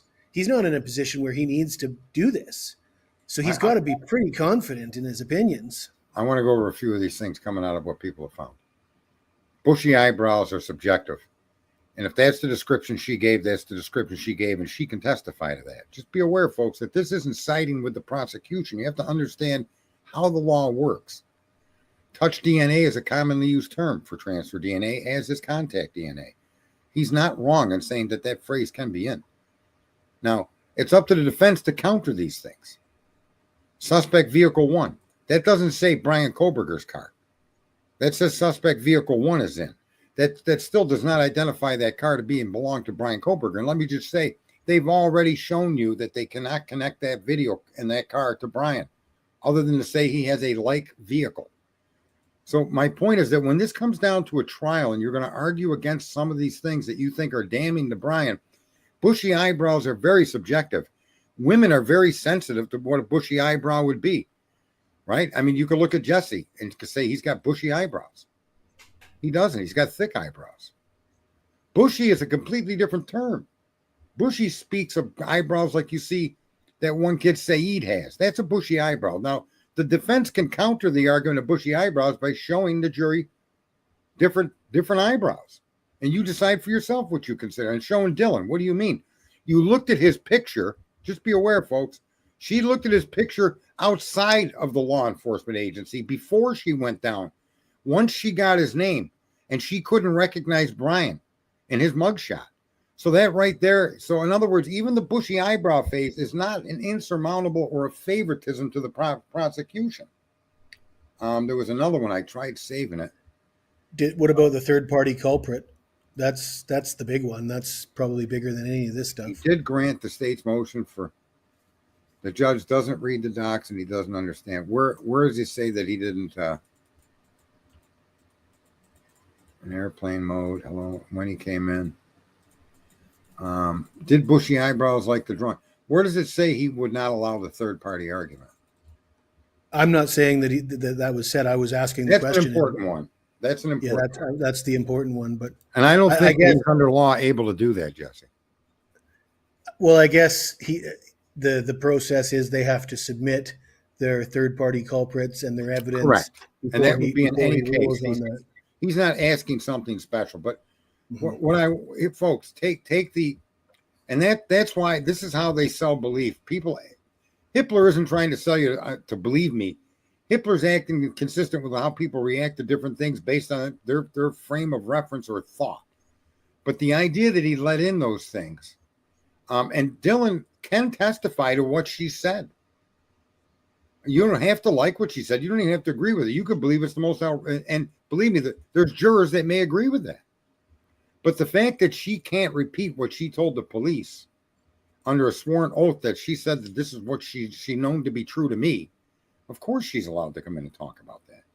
But remember, there's always the defendable questions that are going to come out from Anne. And those questions, for instance, the bushy eyebrows, suspect vehicle 1. I would understand. I'd have such fun with the police. Suspect vehicle 1. That vehicle was seen at the crime scene. Well, around the crime scene. No, I'm asking you, then how is it suspect vehicle 1, sir, if it was only around the area? What makes that car any different than the videos and images that you put up a board of different images? This truck, that car, that. What makes this one so special? Again, he didn't seem to understand the concept of that either, that you're referring to suspect vehicle 1, and then you're not specifically proving that it's the same car. And he didn't seem to even understand that. Mm-hmm. Well, but here's the other part that I don't think we're understanding. This is the argument the state wants to make. Okay? And so there's got to be parts of their accusation that they's got to let them make, because that's what they're coming to court with. Now, had this been, and I wish this would have stayed with Judge, I don't think we'd be here now. I really don't think so. I think once all the discovery was given, and these arguments Anna's making, like to those motions to exclude, what do you call the strike or whatever that is, the Franks hearing, I think the results of those hearings would have been different had Judge maintained, because he knew step by step what both arguments were. He knew step by step what evidence that they were going to give. And the judge doesn't have in his possession discovery that's not been given to the defense. Do you follow me? So because Judge stepped away, a lot of this additional discovery that we now have and facts, Judge didn't have available to him. I don't think Anne's going to have a hard time exonerating Brian Kohberger at trial. I just don't think it's going to be that hard. She certainly represented like she's got a trick up her sleeve when she was really pleased with herself, when she was granted the ability to have a voir dire with Nick Balance and ask him about the timing data. She seemed to represent as if we're going to see about that timing data. I hope that's not false bravado on her part. I hope she's got the goods. You guys, I hope people kind of understand that the process of the way the justice system works, you have to give your day in court. So understanding that Kohberger has to be presented to a jury of his peers, that these accusations are long-standing accusations. I saw bushy eyebrows. He was clad in black. Whatever the fuck she said, she is allowed to testify to. But that in and of itself, does that incriminate Brian Kohberger? That you'll only know the answer to that when she's cross-examined. And so all of this stuff, the transfer DNA and the knife sheath, the prosecution's not going to stand up and say, in addition to that, we found 7 other samples. They're not going to say that. They're only going to try to say what they believe is incriminating to get a victory. Same thing with Cy Ray's data. Cy Ray's data is going to be contradictive. It's going to be verifiable through documentation. And whatever Nick Balance and the state puts on is going to be countered. But that has to happen and can only happen in a court of law. The fighting of the motions in limine and the other motions are the process you take prior to the court. And Judge is not, or Judge Hippler, transfer, touch, and contact DNA are what transfer DNA has been referred to. And it's in the scientific community. It literally is in the scientific community. But just even if he did touch that knife sheath, you still have to place him at that scene of the crime. And that's why I think this case is scary. On the idea, let's say he did do this. Let's accept that Kohberger is the murderer. All right? Don't you look at this data and think to yourself, this guy might get away with murder. One more thing about the timing data. I saw somebody break down Jennings' response after the argument had played out between Ann Taylor and Hippler, and Jennings had her final words. Uh, Somebody analyzed the word, her language that she was using, um, and they made a very strong point in the words she was using were very carefully chosen. That the way she was saying, well, I never saw the timing data. I never got the timing data. And when if you just didn't pay too much attention, it sounded like she's denying everything. But then when you break down word by word the actual words she chose, it's not even that much of a denial, and it's almost suggestive that she knows she's going to get caught here, and she's laying the groundwork in court that the denial that she was Right. involved. Well, let's see that thing on the screen. This is hard to digest for folks sometimes, but you have to understand that Dylan is a witness to this crime. And Dylan's information is reliable in as much as, regardless of her state of mind and her condition, this is what she can convey to people. That does not mean that the judge is telling the jury everything Dylan says is true. This is the part that you're not counting for, folks. You're thinking that these decisions seal the fate of the defendant, and they do not. They present the defendant with information that they have to defend. That's all this is. So suggesting that she's reliable isn't an attack on Ann or Brian. She is the only person that could be said to be a witness to this crime, regardless of her state. That will come out in the jury's going to decide whether all of the drinking that she did and drugging that she did impaired what she had seen or did not see. Were the questioning of the leading questions of the cop, did they impact this girl? Why did the answer of bushy eyebrows only come after the cop brought up the eyebrows? Blah, blah, blah. You see, the defense is going to have a field day with all of these particular points. So you can't exclude her because she was drunk. Hippler said the same thing about reliability. What you can question her reliability, the jury has to decide. But she's admittedly, by both sides, present during that crime. Made statements to the police. These are unavoidable truths. And the state is saying, we're going to use her as a witness. And the judge is saying, go ahead. But he's not coming down on the side of guilt or innocence.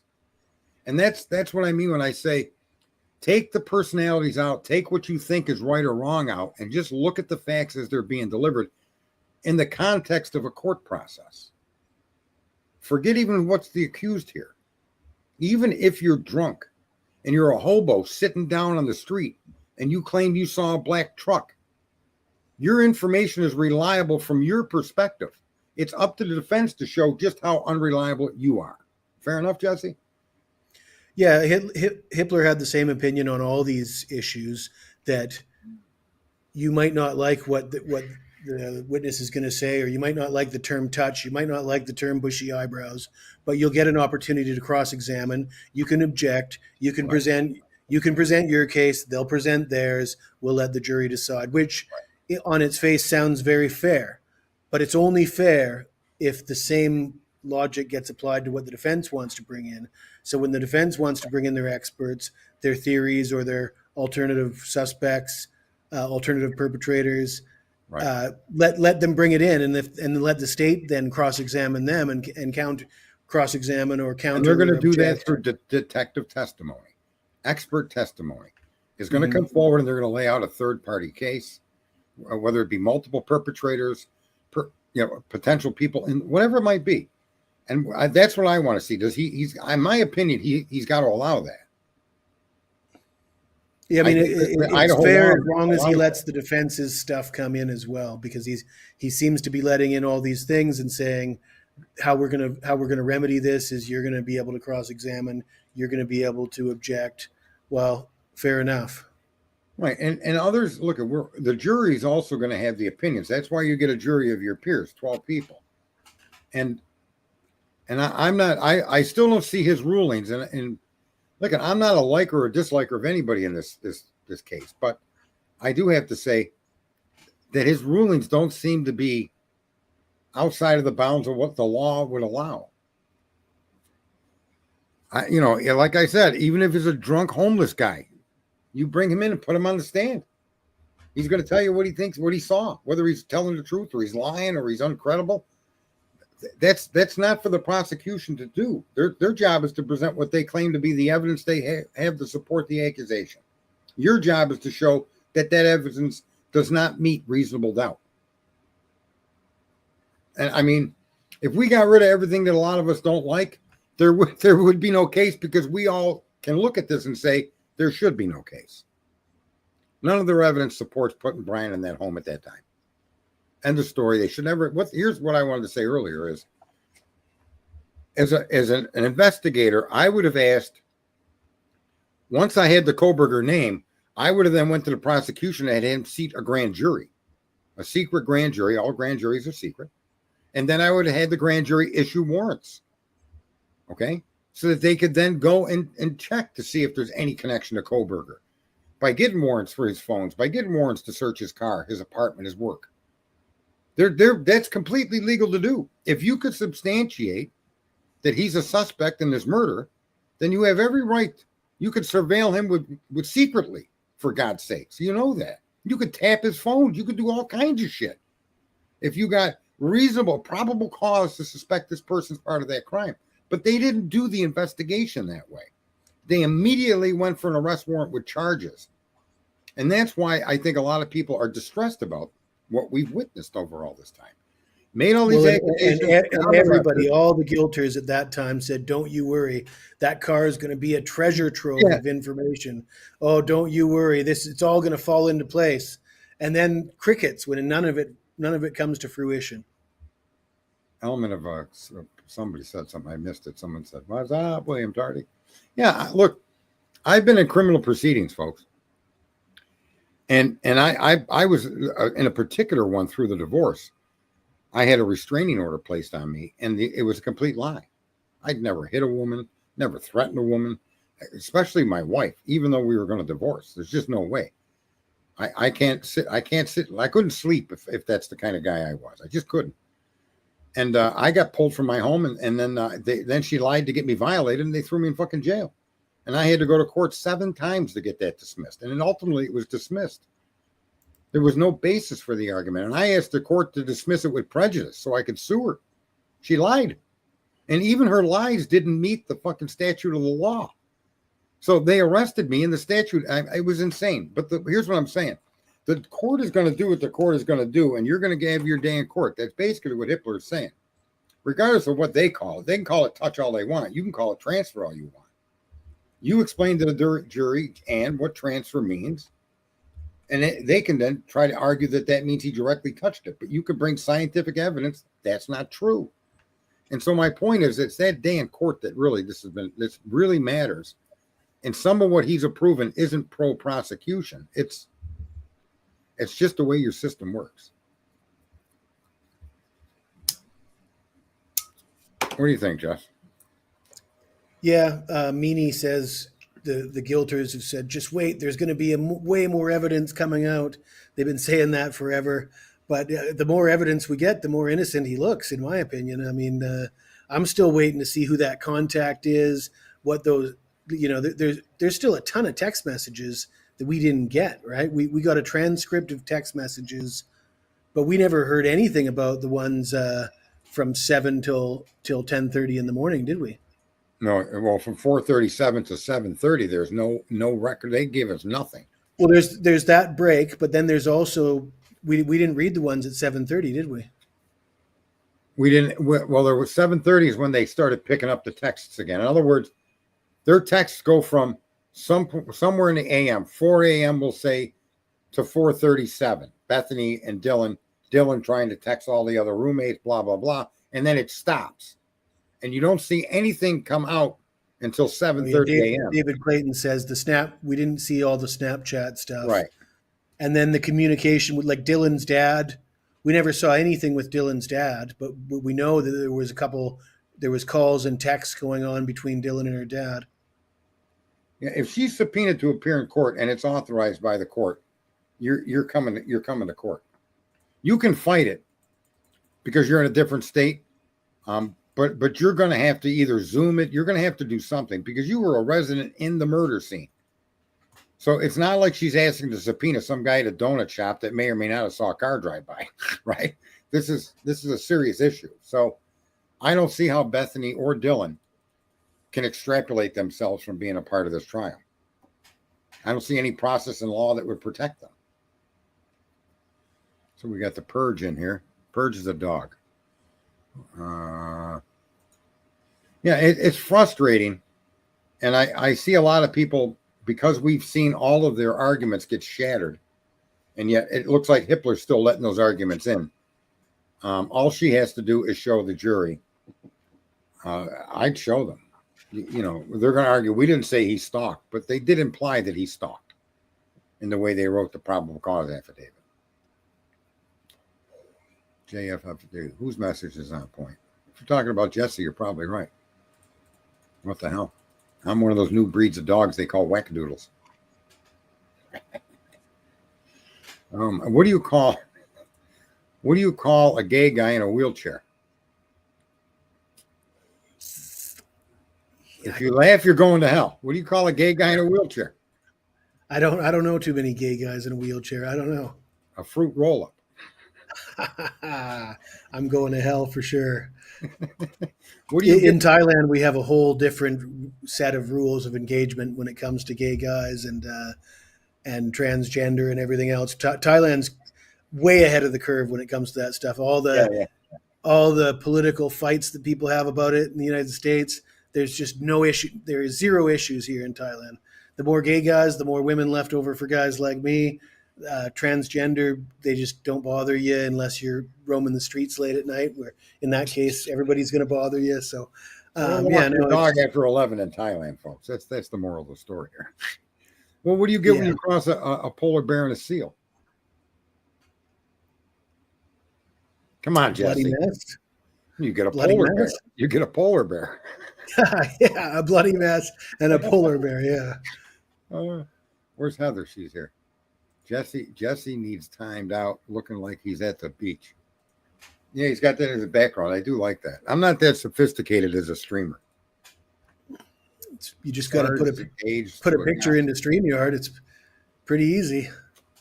Heather was going over that 7 minutes. She did a nice clip on the missing 7 minutes. So if you ever get a chance, you can post your link in here. Heather, you're a mod. If you post a link to that video, that'd be awesome. Someone's saying I'm engaged to a guy. Yeah, Jesse and I we're gonna fucking tie the knot. That's what I'm hearing. Ooh, what do you think, Jess? That ought to be fucking wild. Now I'm at a rooftop pool in Malaysia. See, he's got the ability to travel. I like that in a man. So if you got a knife in your back and a dick in your ass, which one do you pull out first? Jesus, the knife. Then you can stab the guy with his dick in your ass. We all knew he was going for the knife. This fucking Fruit Loop. Are you in a wheelchair? Holy shit. That is a terrible one. I got a buddy, I asked that the other day. He said, neither. If that's in me, you better kill me. He was like, no, I'm dead. I accept it. He said, just rip that knife up and down in me. He said, I just take me out at that moment because I don't know how that could ever happen. I was like, that's a good argument. Holy shit, guy Rob, big guy, 6'5", weighs probably 300 pounds. Oh man. Okay, someone's got a joke for us. Okay, William, give us a joke. Yeah, this case is ad nauseum in the chaos. I really think, to be very honest with you, I think that Steve himself, because it was a second message to Steve. I don't think any of this stuff is getting by him. And I think, unfortunately, like a lot of people, and you're dependent on those that are part of this case. He has no one to turn to. What does he do? He had plenty of questions to ask in the beginning. He was plenty skeptical of the official story in the beginning. Right. He was plenty skeptical of why they cleared everybody so early. Right. And what did they give him? What story did they feed him to make him so? Well, they let him on with the additional DNA, with the electronic surveillance, being able to do it in ways that people just don't know. They can even track a turned off phone. The video, tons of video evidence. So he was being fed behind the scenes information that he was producing and talking about, or at least mentioning. Because I remember that clearly. There's more DNA than just the transfer DNA, and I'm thinking to myself, well, if that's the case, why is the only argument about the IgG and the transfer DNA? Where's the other arguments? There'd be other motions to suppress. There'd be other motions in limine. There'd be other arguments to keep the other DNA evidence out. It wouldn't just be focused. Ann's work would not only be transfer, you know? So I never. I think what happened to Steve is I think Steve might have got a bad taste in his mouth throughout that whole, what's that chick's name that he was dealing with? The one that was hanging out with Rory, feeding him a bunch of bullshit, and he got wrapped up in that whole thing with the what's that? What's the lane? Something Lane. What's the lane again? Linda Lane. The Linda Lane footage and the guy Kane. I think that scandal sort of ruined him, and he thought all these people are just full of shit, and I'm going to just believe law enforcement after that. Well, Brad Norton. William Tardy, well, chest chin. Now your joke has been lost. He said, what do you have if you have nuts on your chin? And I was waiting for his answer, and now he can't even answer. Man, don't tell a joke and then break it to pieces, and it's no longer a joke. Walnuts, chestnuts, and chin? Walnuts, I don't know. chestnuts. If you got balls on your chin, you're a woman I want to meet. I mean, come on. A dick in your mouth. Oh yeah, well that's something I don't need to know. Yeah, I mean that's just personal information there, Mr. Tardy. Maybe your name is I don't know, William Butthole. I don't know. You're talking about Dot. No, I was talking about Brad Norton and her relationship with Steve G and the Linda Lane footage. And Steve G was awful curious. He felt like there was a big conspiracy taking place, and that there was something for him to learn by, and he was really quite, he was out there. He was watching all these shows with us talking and trying to learn everything he could. And at one point he was ready to confront somebody in a hotel room. And I think that's when law enforcement stepped in and sat him down and said, you're going to have to stop this. And he's been in line with them ever since that. Yeah, and that's what I mean. Stockholm syndrome. I think that's the right thing. He's surrounded by people that are assuring him over and over again that they got the right guy, and he's not. He's smart enough dude to see that if that were absolutely in stone, there'd have been some piece of evidence that can't be disputed. And the only piece they have is transfer DNA, and the sensibility to think that that's all you need to get this. Look at. One of the biggest reasons transfer DNA gets overturned in an appeal, and one of the only reasons, is because of other unidentified DNA at the crime scene. Period. End of story. One black gentleman was in prison for 10 years. His girlfriend was raped and murdered, and they found his semen on her breast. Okay? And they convicted him of murder. And 10 years later, it went to a cold case, and they then realized that there were 4 or 5 other samples of DNA. And every one of those unknown samples were in an area you would expect somebody that was beaten and raped to have DNA left behind by the perpetrator, right? So they reversed his guilty verdict and set him free. They never, I don't know if they ever convicted or found who the DNA belonged to, but some of it was on her inner thigh. So in other words, his argument that he had had intimate relations with his girlfriend before he left to go home supports his semen being found on her breast. That was his defense, but they ignored that. Whatever the state put on, whatever argument they made, and the fact that he was black put him in prison.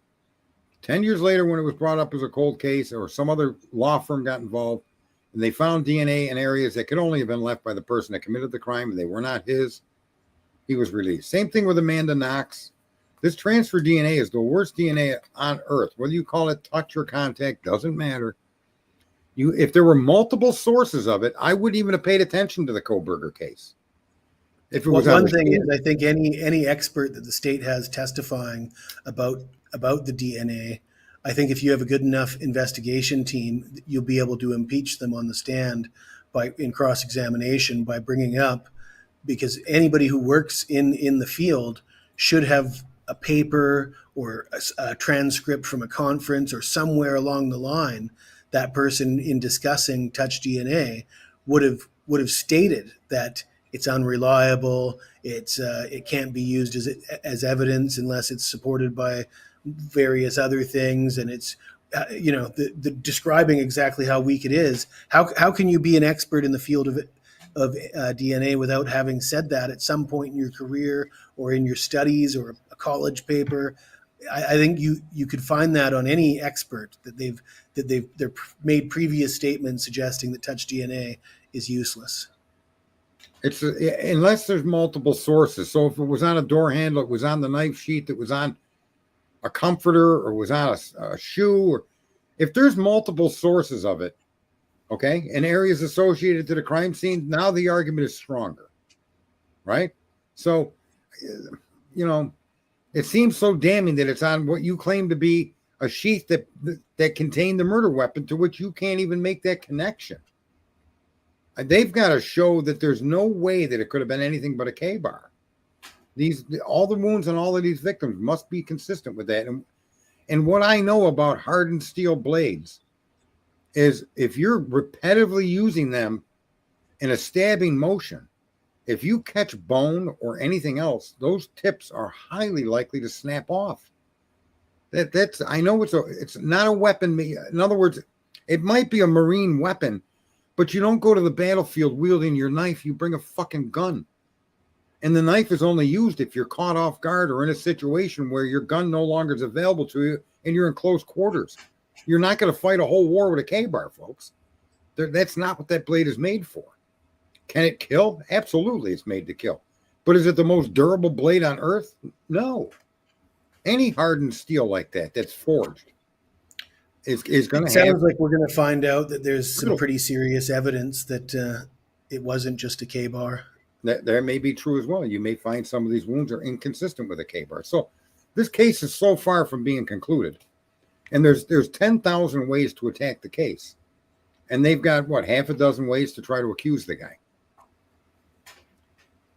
It's literally like a fucking, what is this? Beckel said something. Sometimes this chat, I don't know how this chat sometimes works. I think Yahoo's probably a better place to watch the chat than StreamYard. But you can't highlight or comment. You got to switch back and forth. Do you use StreamYard, or do you use another service, Jesse? I use StreamYard. I find it hard to I often like to have two windows open. I'll have the YouTube, and it's easier just to use the YouTube chat while you're on StreamYard. But unfortunately, the timing doesn't sync up, so you're a little bit ahead of the game on YouTube. Yeah. Well, I see, for me, StreamYard seems to be more ahead than... yeah, I guess I said that wrong. I've mixed that up. But yeah, YouTube would be a little bit delayed. Just typing in thanks to everyone that's been listening. So how do you think this will turn out in the end? How do you think trial will go? I think that Anne has to she has to have some tricks up her sleeve, because I am afraid that even though I don't think there's enough evidence, for example, Sarge, I don't know if you followed the Karen Reed trial or even the Richard Allen trial. There was no more evidence against them. I mean, for Richard Allen, there was even less. I guess they had these forced confessions, but he was one of like three people. They had two other guys that also confessed. So, I mean, they really had no evidence against Richard Allen. They put him in jail. And the Karen Reed jury, they interviewed one of the jurors, and they asked him, like, how did you vote? And he said, well, I voted not guilty for murder, but I did vote guilty for vehicular manslaughter. And they asked him, well, what evidence did you see that led you to believe that it was vehicular manslaughter? And he's like, well, I don't know, but the car was there, she was there, and he was there. So, you have him there and she was there. So to me, that was just enough. And I'm just like going, oh my God, that this juror actually said that. He was there and she was there, and I think that was enough. And I mean, that essentially means there was no evidence, but he thought it was enough. See, in that, can I say, in that case, I was wrong about the taillight. My observation of what he presented to the jury in closing. But the jury needs to, the best thing you can do with any conversation with another person is to make the complex simple. And there were a few things in that case that weren't simple. Their argument that this 5,000-pound SUV hit him in the arm and did not break any bone, and there were no indications between the road and where he ended up 30 feet away. In other words, you backed into an outstretched arm, and that caused a 200-pound man to fly 30 feet and suffer no other physical injuries. The vehicle didn't run over his foot. It didn't hit his thigh, his leg, his calf, his hip. It didn't hit his ribs. Just an outstretched arm. The result of that, to me, no matter how fast you hit the guy's arm, unlikely to cause death and could not explain the location of the body. It just can't, in my opinion. And if it was a car accident, then why did Brian Higgins drive to a military base to get rid of his cell phone?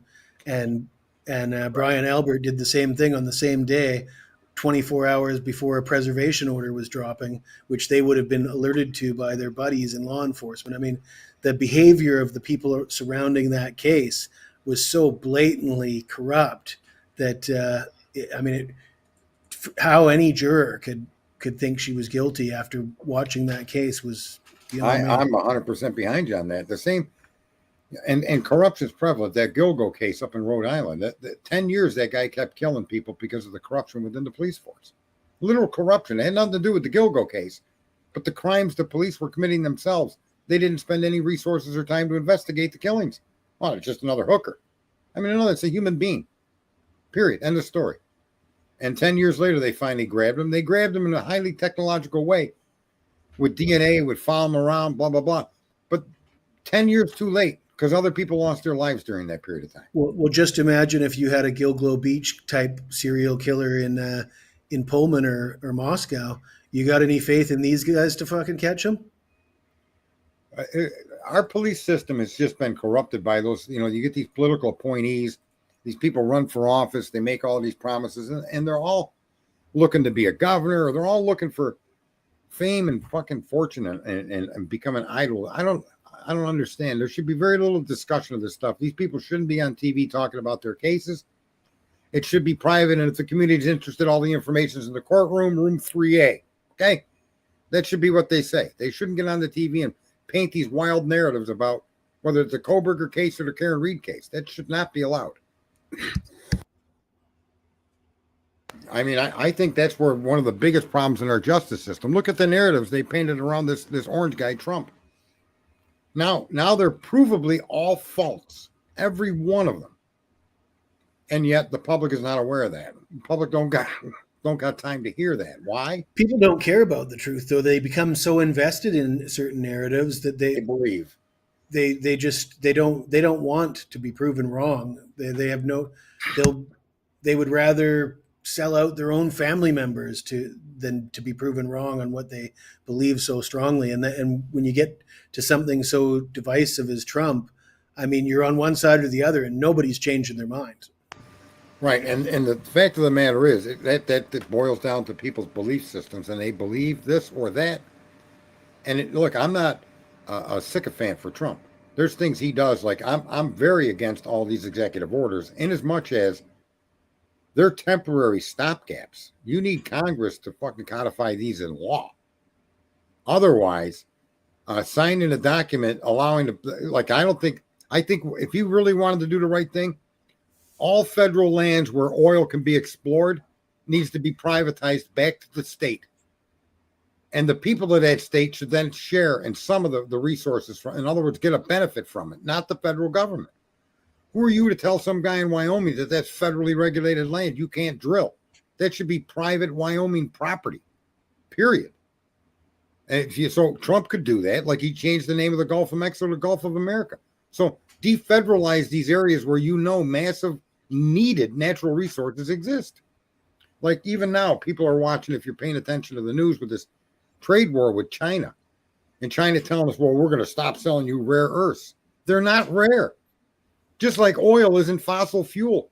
But we're all so fucked up and taken aside or believing what we hear that we don't understand when someone like me says that. Every fucking shovel full of dirt carries some of those elements in it. Every fucking shovelful. The question is, how much dirt do you need to move to get to an ounce and a pound and a kilogram and a ton? That's how you get rare earth. Now, we just discovered in an extinct volcanic crater more parts per million of the rare earth elements, as high as 38,000 parts per million. The best mine in the world doesn't even get the 3,800 parts per million. We have rare earths in the United States on a scale so vast your fucking head would explode. So China threatening us with their rare earths, it's like, fuck you, we'll just open up our own mining company. My point is, we're given these terms. It's not rare. It isn't. It's all over the world. In some places, the concentration is higher, but it's all over the place. But you're told they're rare. And it's not. The location of dense quantities might be rare, but the element itself, it's not like it's rare and it's going to run out. Same thing with oil. It's not fossil fuels. Every single organic thing that dies turns into oil. Okay? Period. Under your oceans, you've got oil under your oceans that probably eclipse the amount of water on Earth. It's crazy. And yet, people still refer to these things as fossil fuels. Like this oil only exists because dinosaurs died 65 million years ago. It's an ignorant fucking story, but people bought it and people believe it now. They believe these elements for these batteries and motors are rare. No, they're not. It all comes I know down that to because I read. Pardon me? What's good for the goose isn't good for the gander. All these people telling you what you need to do and not do, they aren't. If you pay attention, they're not living the way they're telling you to live. You know, they got a beachfront home. They're telling you about global warming. You know, they're eating steak dinners. I mean, what about Gavin Newsom at the French Laundry during COVID? You know, this is just typical politicians. And it's not just politicians. Here's the other thing too. It's willed its way all the way down into the lowest levels of society. You go to an oil change place and your car is supposed to have 5W15 oil, and they come out of the back room with a 5-gallon jug that they filled with oil. There's no name. You don't know what brand. You don't know what weight, and they're pouring it into your motor. You shouldn't live in a world where you need to question that, because the fact of the matter is you should question whether the oil he's putting in your motor is consistent with the warranty that motor gets if you only use that fucking oil. Fair enough. Full synthetic doesn't describe oil, because full synthetic still breaks down to, you got 0W40, you got 5W40. What engine oil is specifically supposed to be in that motor? That matters. If that motor fails, they'll void your warranty, because they can tell what oil's in that by sending it to a lab. We live in a world where we've all been taught, for whatever fucking reason, to just get through the day regardless of what it takes. And we know what we know. We don't want to pick up a book. I mean, if people, synthetic oil, do you know what synthetic oil is made out of? Fucking coal. Germany invented it in 1940. Does anybody know that? Synthetic sounds so impressive, right? No, I'm sorry. That's been around since 1940. Germany invented it because we bombed and prevented access to the Middle Eastern oil supply when we invaded Africa. So Germany, to compensate for its lack of oil, started turning coal into oil. Did you know that, Jesse? I did. I think I might have known a little bit about it, but I wouldn't have been able to recite it as eloquently as you do. But I am pretty fascinated with World War II history, so and the thing is, ring a bell. It seems like people, you do have to put in the work to come to the truth. And then you have to, it's a shame that there aren't more people out there telling the truth. When it comes to AI, you're going to find very few people that have our opinion, Jesse, and our knowledge. It's not even an opinion. I know from AI itself it's not intelligent and it's not artificial. I know that to be true. There's no ambiguity there. It's so hard to convey that to people because they believe AI is artificial intelligence. Well, all the younger generations, I mean, they don't question anything. They get all their information from TikTok, and TikTok is basically feeding them propaganda, and they're not thinking for themselves out there, the younger generation. So Well, it's concerning where we're going to be in 20 years. it's even my generation. I'm a little older than you. I'm above 55. And, I say that to my friends all the time. They'll engage in a conversation. I just shake my head and say, clearly you've never read a fucking book. It ain't even a matter of asking what's the last book you read. That'd be a waste of fucking words. You got to read, folks. If you really want to get involved in a topic, regardless if it's AI, if it's the Koberger case, if it's rocketry, if it's soccer, if it's bingo, there's literature that'll educate you as to exactly what the fuck these things are. And there's nothing on earth that's complicated. A toaster. A lot of people don't know how a toaster works. I think everybody should be forced to read 1984 back to cover a few times and do a book report on it and apply it to what's going on in the world around them. And right, a lot of people think World War II was about killing the Jews. No, that happened.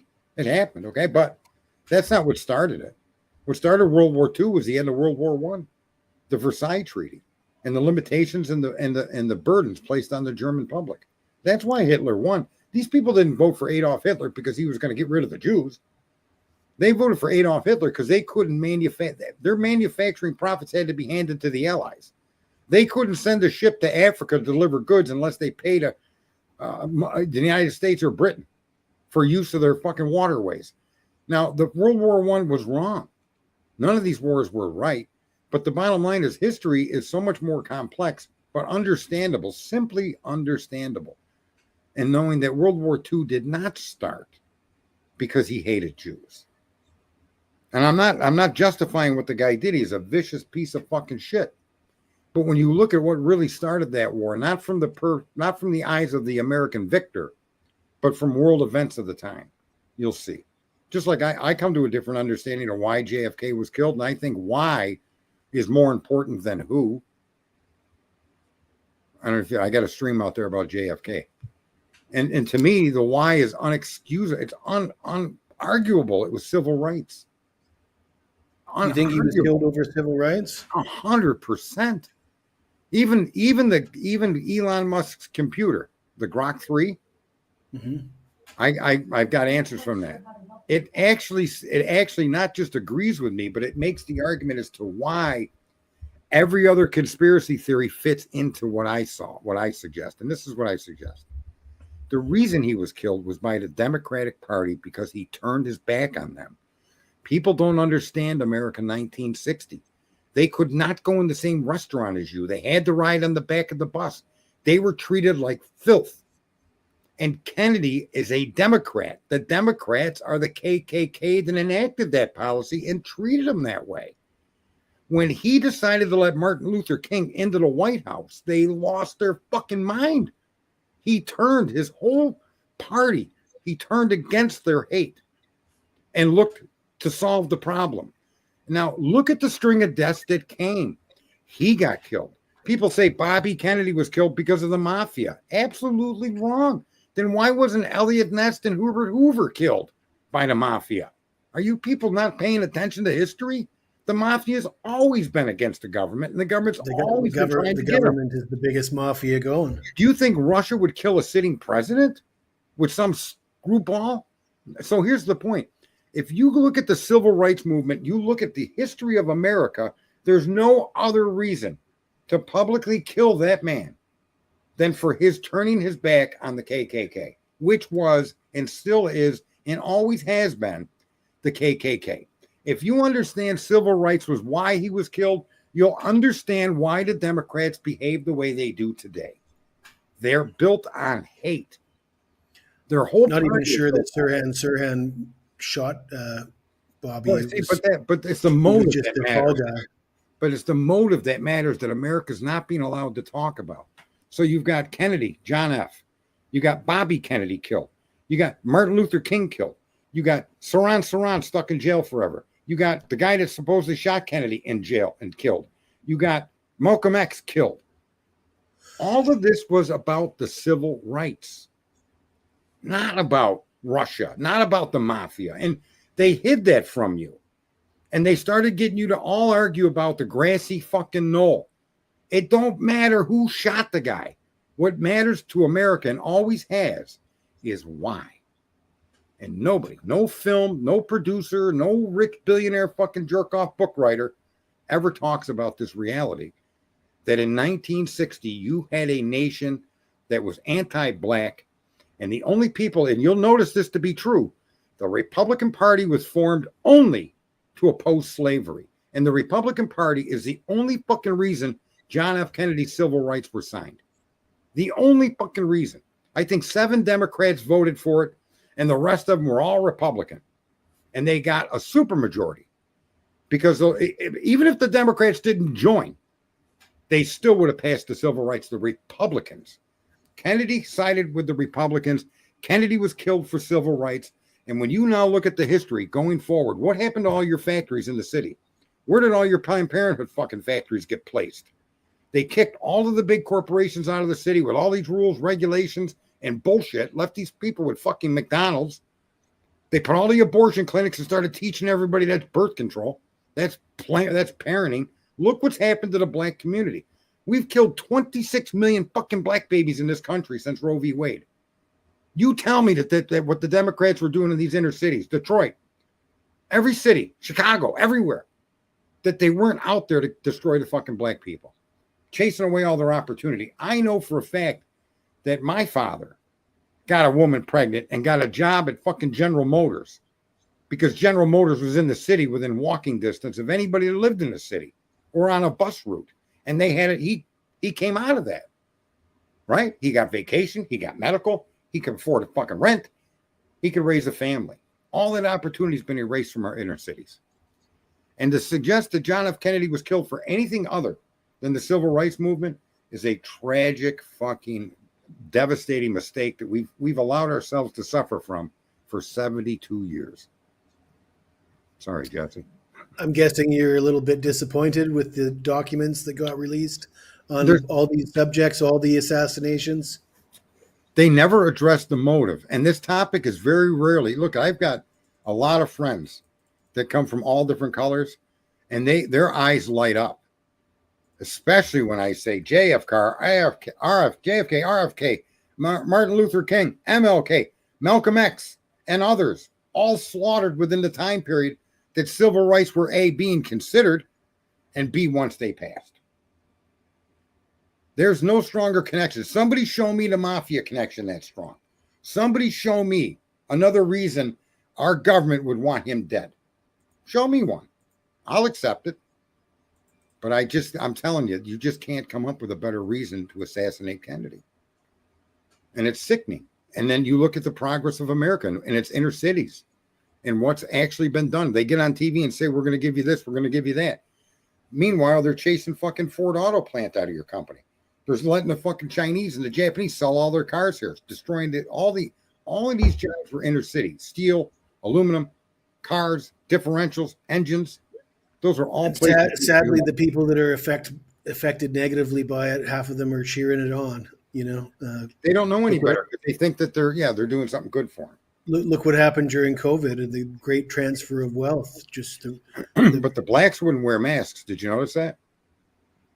The majority of blacks weren't getting that. They've been through it before. They've got a reason to distrust authority. But America needs to accept itself for what it is, and we've picked bad leaders, and we let these people lie to us. I supported the first Gulf War, and I should never have done that. We had no reason to go in there. That people don't even realize that Kuwait has always been part of Iraq. Did you know that? I did not know that. I thought it was over slanted drilling, that the Kuwaitis were drilling slanted, so basically stealing the oil. That's part of it. But the oil that was available to them on that little peninsula, the end of that country, that oil that territory was always Iraq. So when you go back to the Persian Empire and you go back in history, it's kind of like the argument with Israel. And Saddam wasn't doing it just to take their oil. Saddam was reclaiming that territory as Iraq territory. I know that on the eve of the war, they released a video of soldiers unplugging incubators with babies, and it was proven to be a absolute fake video. With one of the ambassador's daughters played the starring role as a nurse. She wasn't a nurse at all. She was the ambassador's daughter, and this fake video of pulling the plug on babies and killing babies to justify a war. Let me go back to this comment. Here's the interesting, William. When I sent Grok on the task to assemble data, the CIA, the FBI, the mafia, and other organizations would all agree on hating the blacks. If you go look at all the leaders of those institutions during the time of Kennedy's assassination, they were all Democrats. And for anybody to say being a Democrat don't make you a hater of black, you got your head too far up your ass, get the fuck out of my stream, okay? Because that's what this world was about in 1960. So Grok looked, and it got information I wouldn't have been able to get. And it showed a uniformity of purpose, a uniformity of capability, and a uniformity of opportunity, all surrounding, and it's the only theory that it has access to all these theories. And Grok itself stated that of all the theories, this is the only one that connects all of the other conspiracy theories player with one intention. That's fucking powerful. So regardless of what conspiracy theory, regardless of what agency you think did it, they're part of the motive of the Civil Rights Act, of him bringing a black man into that White House. That set these people on fire. And they wanted him gone because they did not want those laws to be passed. That you never would have saw them putting federal troops on the ground in Arkansas to force that school to take that black girl and those black kids in school, if not for what John F. Kennedy was pushing for. Didn't Lyndon Johnson oppose that whole thing as well? Absolutely. He said these niggers will never vote for a Republican again after I sign this bill. And so my point is, folks, that motive is so important to understanding the history and during your lifetime. If you want to try to understand your lifetime and what you've seen happen across America, that incident is the beginning of all of this nonsense. Everything you're seeing today, how easy it is for blacks to not like whites. I wouldn't like his either. Right? I mean, I don't want to be pulled over driving while black. I don't want any of that nonsense. So, there's been a lot of hell to be paid to the minority black in America. And then you aborted 26 million of them. Imagine if we didn't do that. Do you think Biden would have tried to import 21 million? I mean, aren't those numbers too coincidentally fucking convenient? 26 million babies of black descent in America were aborted. They're the third place in voting blocks in America. It's whites, Hispanic, and black. And you mean to tell me that blacks that were here before almost every single person in this audience, including you, Jesse, blacks that were here for hundreds of years before your family even thought of coming here, before they even had the fucking idea coming to America, most, if not all of you, don't have roots to the 1492. People coming over. I got a secret, Sarge. What? I'm not American. Oh, okay. So if you were, most white Americans, your heritage starts with the Titanic. Your heritage starts with the ending of the Ice Age of 1850. Your heritage in America began from 1850, and there's more white people here from 1850 forward than before. But rest assured, almost all black Americans were here in the 1400s, 1500s, 1600s, 1700s. Okay? These people have a longer history of being American than most of the white population. And yet, 26 million abortions. They would be the second largest voting bloc, as they fucking should be. And I'm a white guy, if you can't tell. But they should have the second highest voting bloc. They shouldn't have suffered that kind. They shouldn't have been taught. They shouldn't have had jobs denied them, factories removed from their communities. It's horrible what's happened to that community. And we as Americans are complicit to it simply because we're here. I had to get that rant out because that kind of hits me in the heart that a group of people were treated this way. Canada's got a little bit of a different history. I know some people say it's just as bad, but I think it's perhaps a little bit better. But certainly a completely different history. But now where Canada's at these days is shameful. But like I said, I moved out of there 25 years ago, so I'm happy where I'm at. You're wrong. Up and down ingenuity, the vote for the Civil Rights Act, when Johnson eventually signed it, go look at the vote in the Senate for the Civil Rights Act. Way more Republicans than Democrats. Way more. So I don't know where you're getting that information. The Republicans supported the Civil Rights Act. 100%. I gotta go, Sarge. It's 3:30 in the morning, almost 4 o'clock in the morning You here better get where your I'm ass to at. bed. And no, I'm gonna have a steak before I do that. I'm wind Oh, down a little bit, but I'm starving, so I'm gonna heat up yeah, a steak and you have look something to like you're starving there. Go to Rwanda and say that. What the hell, bro? Yeah, well, I won't eat any sugar or carbs. Don't worry, I'll be okay. You're the man. Thanks for coming in and spending time with all of us. Thanks for having me. I'll next time I see you on, I'll give you a shout Yeah, if you don't mind, that'd be awesome. later on. Talk to you. Let me see. I'm gonna look something up.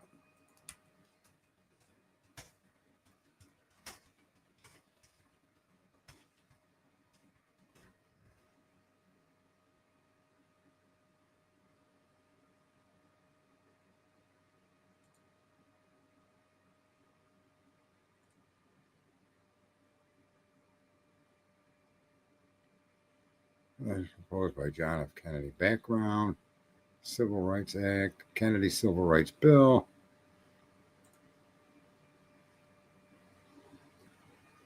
$73-27 in the Senate, and it was 73 Republicans. It was 290 Republicans to 130 in the House. No matter what the Democrats did, they were going to lose.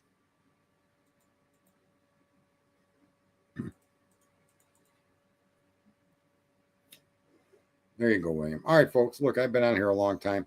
I do have some beautiful ground sirloin. I'm going to make me a couple of beautiful burgers, maybe 4/4 pounders, because I've got a nice pound of it. And yeah, I'm French, German, English, Dutch, and Irish. Yvonne, don't tell us what's been in you. Tell us where you came from. I don't know how many of you guys remember that statement. Girls always got about 11 different nationalities. Yeah, so I hope people really give some serious thought and look at the history of our country and how things have gone from the inner cities. How all these northern cities were then taken over by Democrats. And look what's happened to all the northern cities. It's not by accident. It's not because these people decided they came out in suits and ties. They took off their hoods. Okay?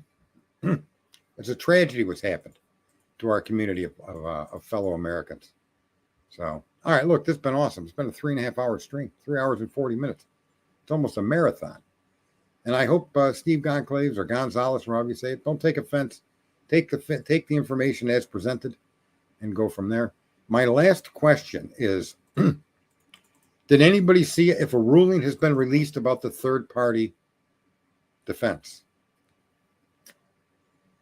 Has anybody seen any of the documents today released? To those of you that may have seen them, is there anything in those third-party documents that say they cannot provide a third-party defense? Let's see here. Go live over here.